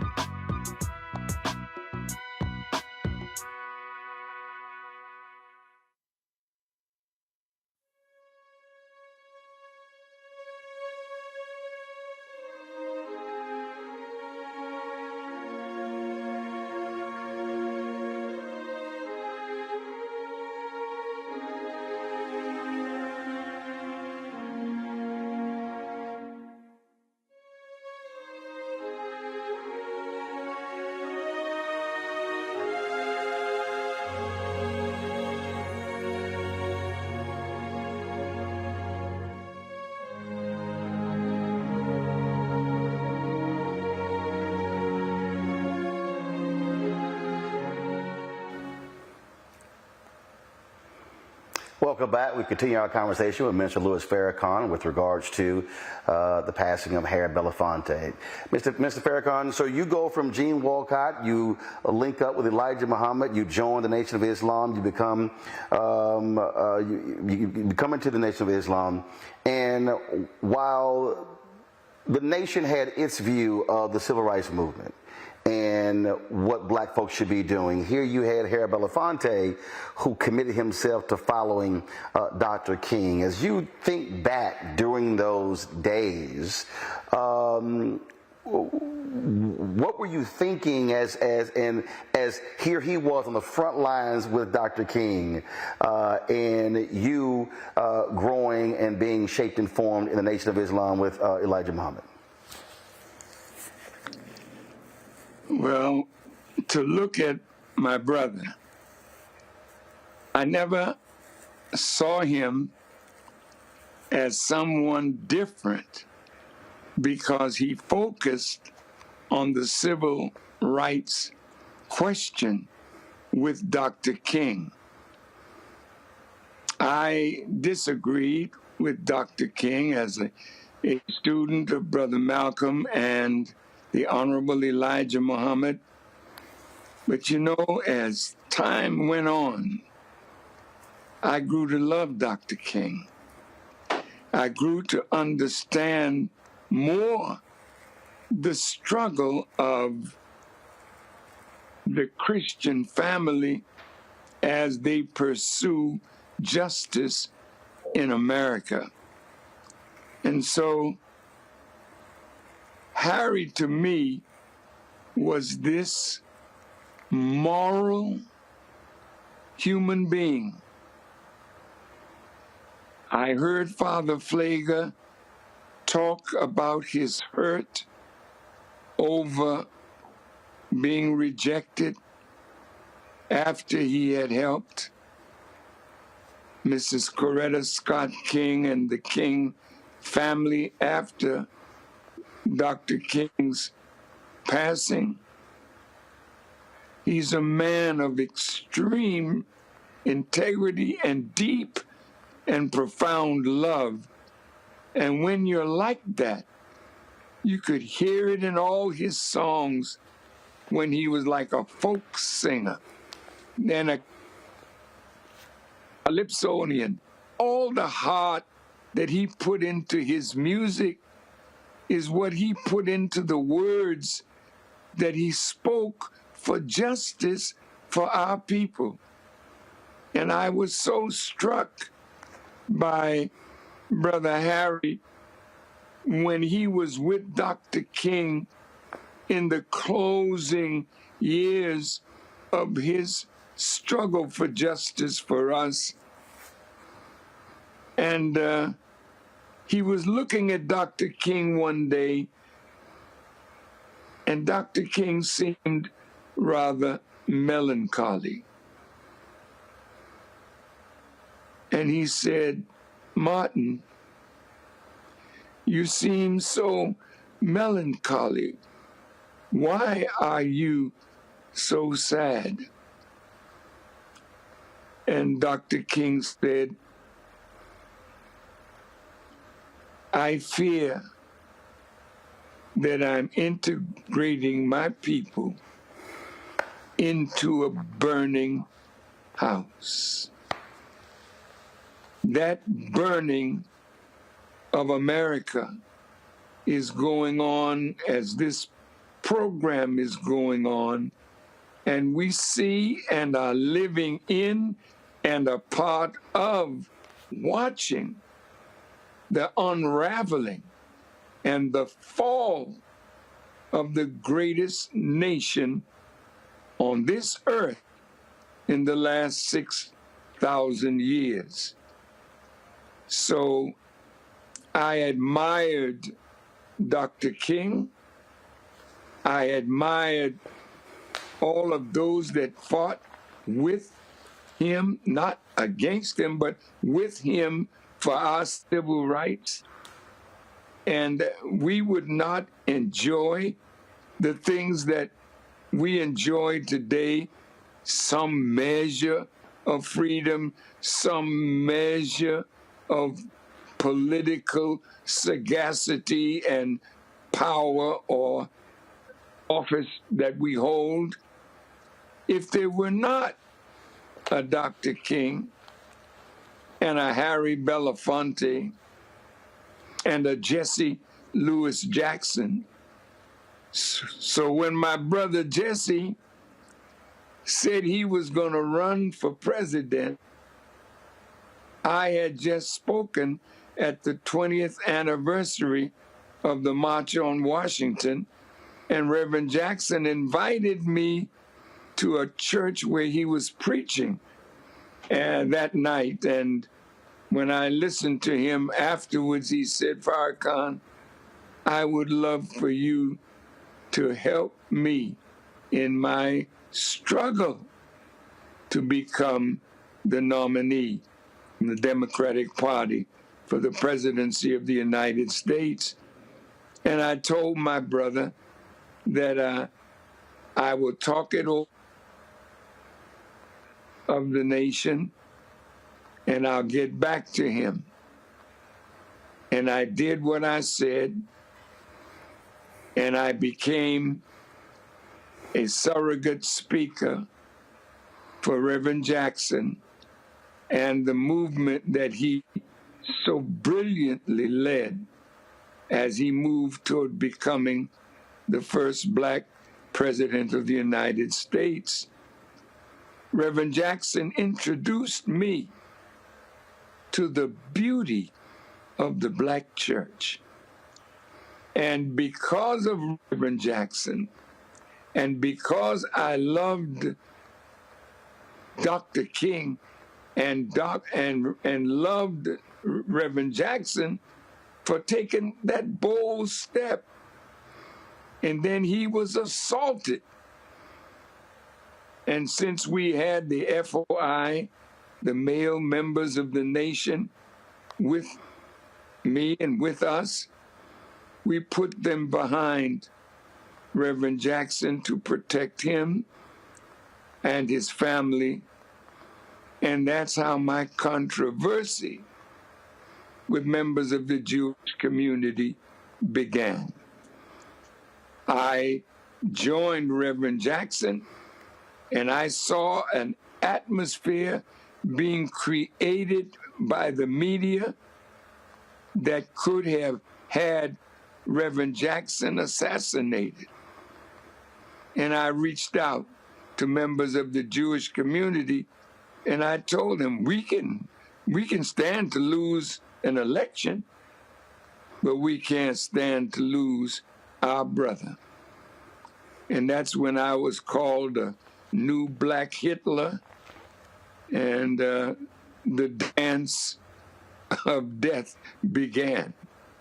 And for 40 years now, I've had to wear the ugly label of anti-Semite or anti-Semitic hater, bigoted person. And so I've survived. And Reverend Jackson, though he dismissed me from being a speaker on his behalf, I never stopped cherishing the move that he made and the work that we did together to help his campaign. And I heard you earlier. I have 3 panelists. Go ahead. Brother Martin, talking about hazing. And I so much agree with you. But to stand by and watch my brother strive to do something consequential for us as a people and not stand with him, not stand by him, not stand for him, and not be willing to make the sacrifice, if necessary, to protect him. And that's what Harry Belafonte was all about. He was a man of moral stamina, moral conviction. And so are you, brother. First time I met you, you've been the same ever since, always challenging falsehood, always challenging weakness, always challenging those who want to lead us, but they may not be as good as they could be. Roland was always there to check us, to question us, to help us to get our act together. So I thank God for you too, and your wife and family. And I know that you will be successful in whatever you desire to be, because that's who you are, Brother Roland. And that's why I celebrate Father Pfleger. I celebrate Martin Luther King. I celebrate the civil rights fighters that made life better for us, even if we didn't march with them when they marched. We benefited from what came as a result of the changing of laws and the benefit of that. So I thank God for you, and I really thank you, brother, for opening this show for Father Pfleger and myself to take some questions and whatnot, because our people really are in need of clear guidance today, because we're in trouble. I got your new book, and I started reading White Fear, I think it was.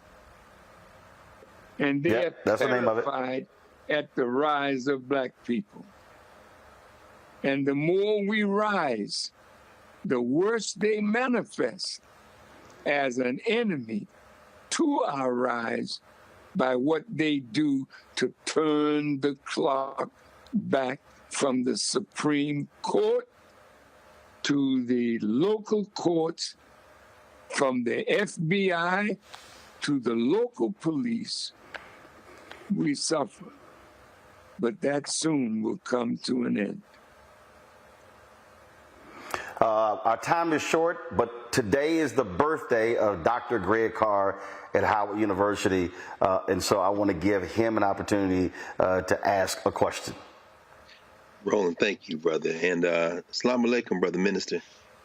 Wa alaikum salam. Yes, sir. And I will confess to being prejudiced in terms of your singing career. My absolute favorite, and I play it all the time, is A White Man's Heaven. is a black man's hell. To sell a man is merchandise. I just can't. But anyway, I want to ask you just about standing up to power. You know, one of your former neighbors, Barack Obama, when he became president of the United States, Harry Belafonte said, you know, you got to stand up. Where's the moral truth and courage? How important is it? What lessons can we learn from Mr. B, from yourself, and all of the colleagues and comrades you've fought with over the years about the importance of standing up to power and not being afraid to speak truth to power, Brother Minister? And thank you.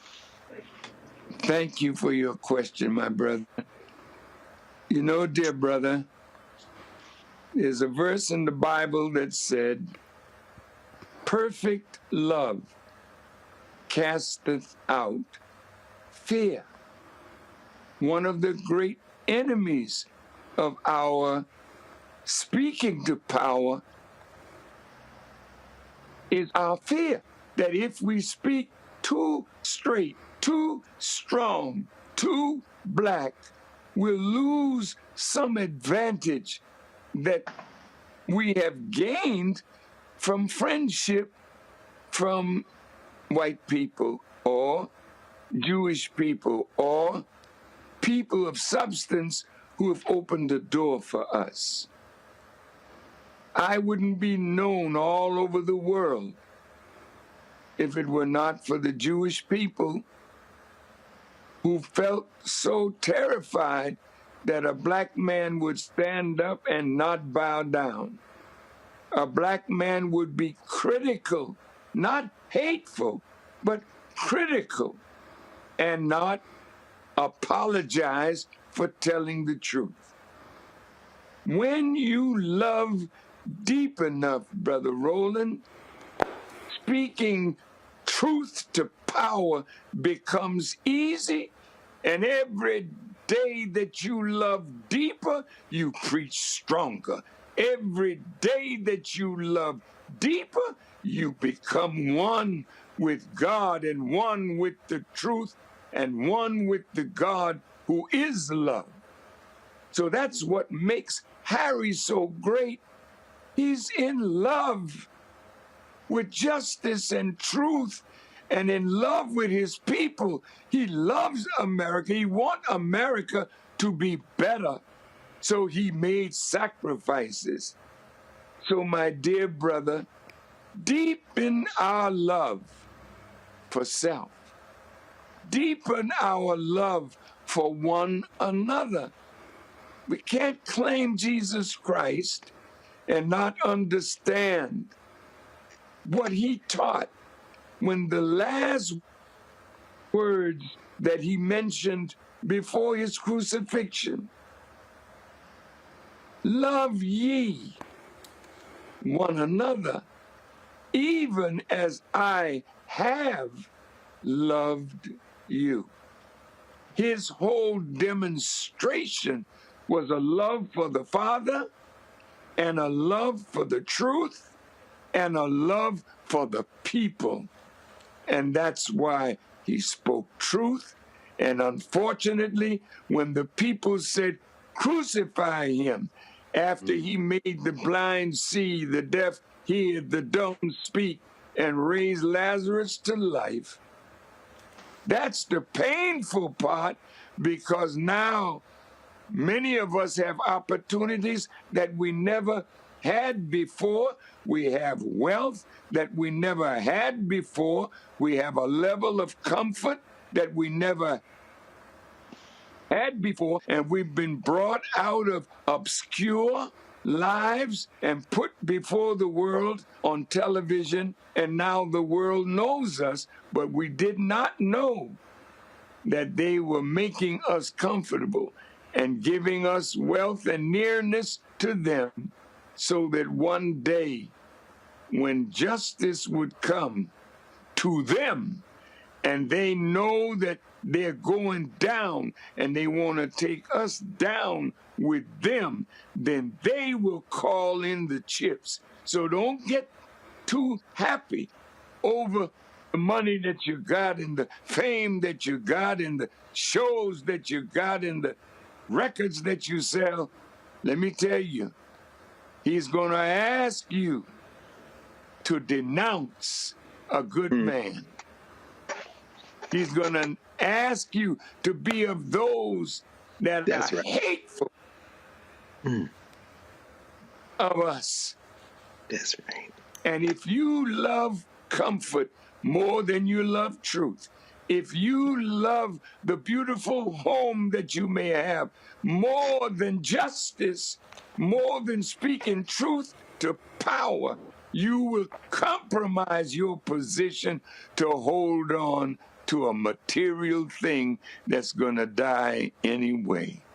Teach me. So, my brother, as I thank you from the depth of my heart for your question, and I thank Brother Roland for allowing me this time to be with you, I urge us, love yourself, love your people.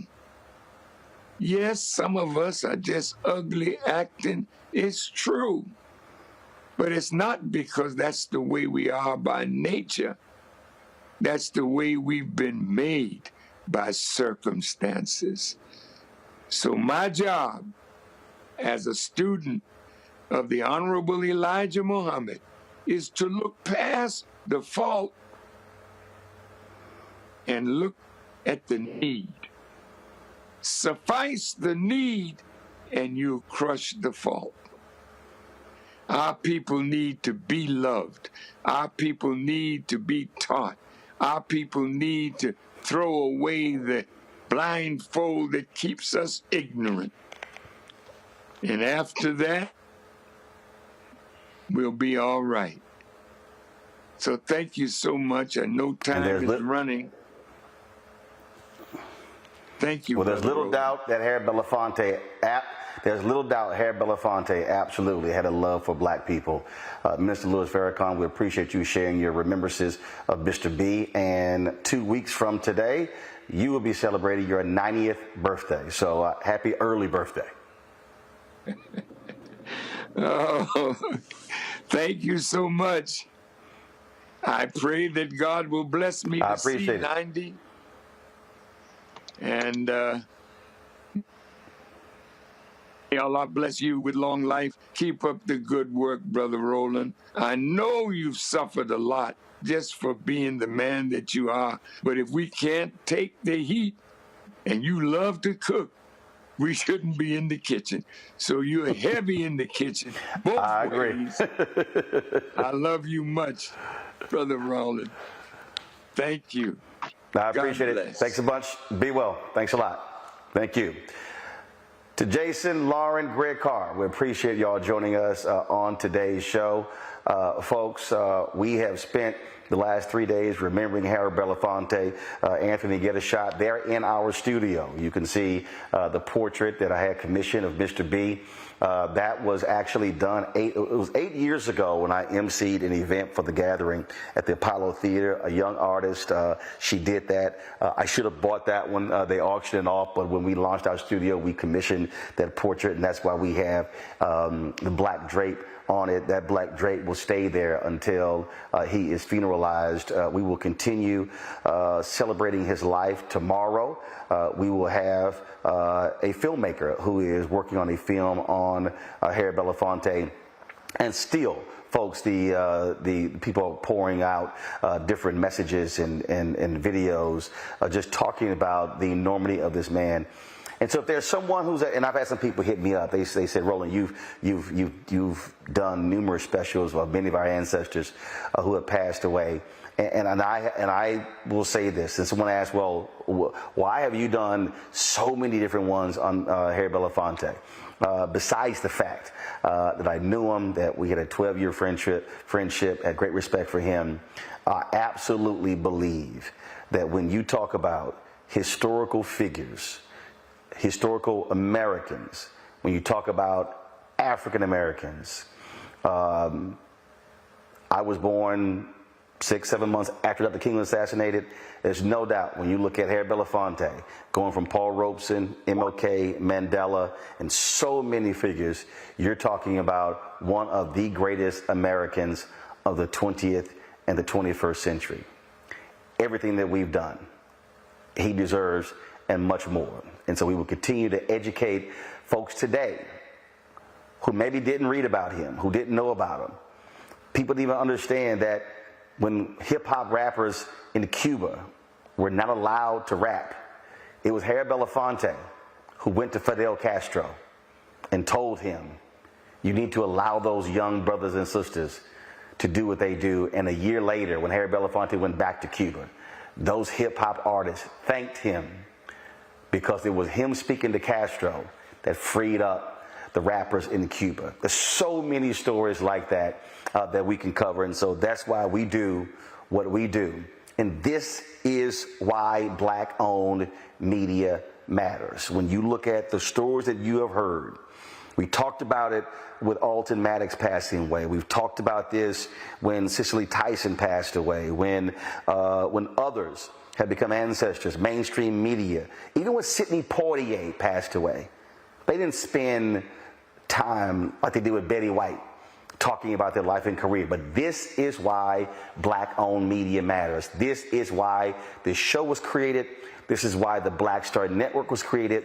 And the Black Star Network is named after the cruise line of Marcus Garvey. And why did he create the cruise line? Because he said he wanted to connect the African diaspora with one another. And that's why we have this network to do the exact same thing, to share these stories. You're not going to hear Father Pfleger, Minister Farrakhan, Michael Eric Dyson, Carmen Perez. You're not going to hear Chuck D, all the folks that we've had thus far on sharing their thoughts and reflections about Harry Belafonte.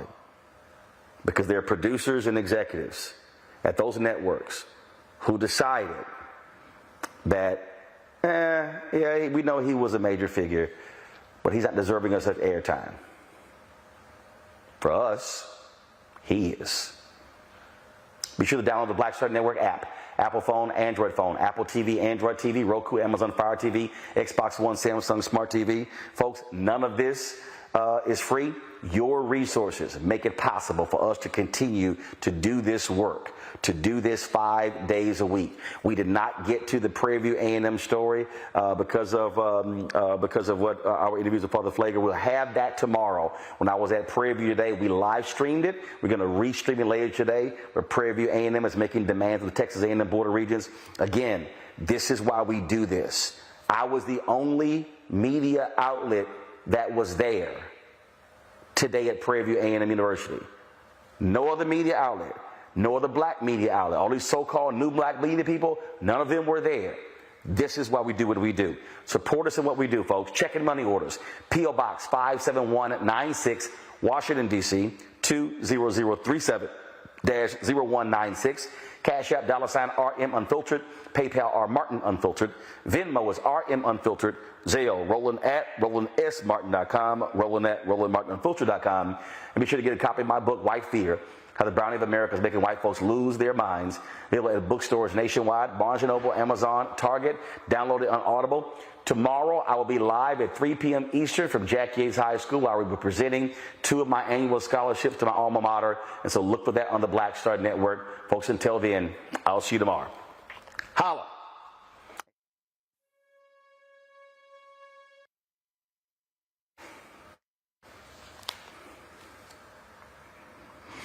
Again, shout out to my LBs, John, Freddie, and Paul. Today's our 34th anniversary, Alphaversary, and rest in peace to our brother, our number one, Kevin Roberts. Kevin actually died on the 10th anniversary of our pledging in a plane that he was piloting. He died April 27th, 1999. So condolences to his family on this day, our Alphaversary. Folks, y'all take care.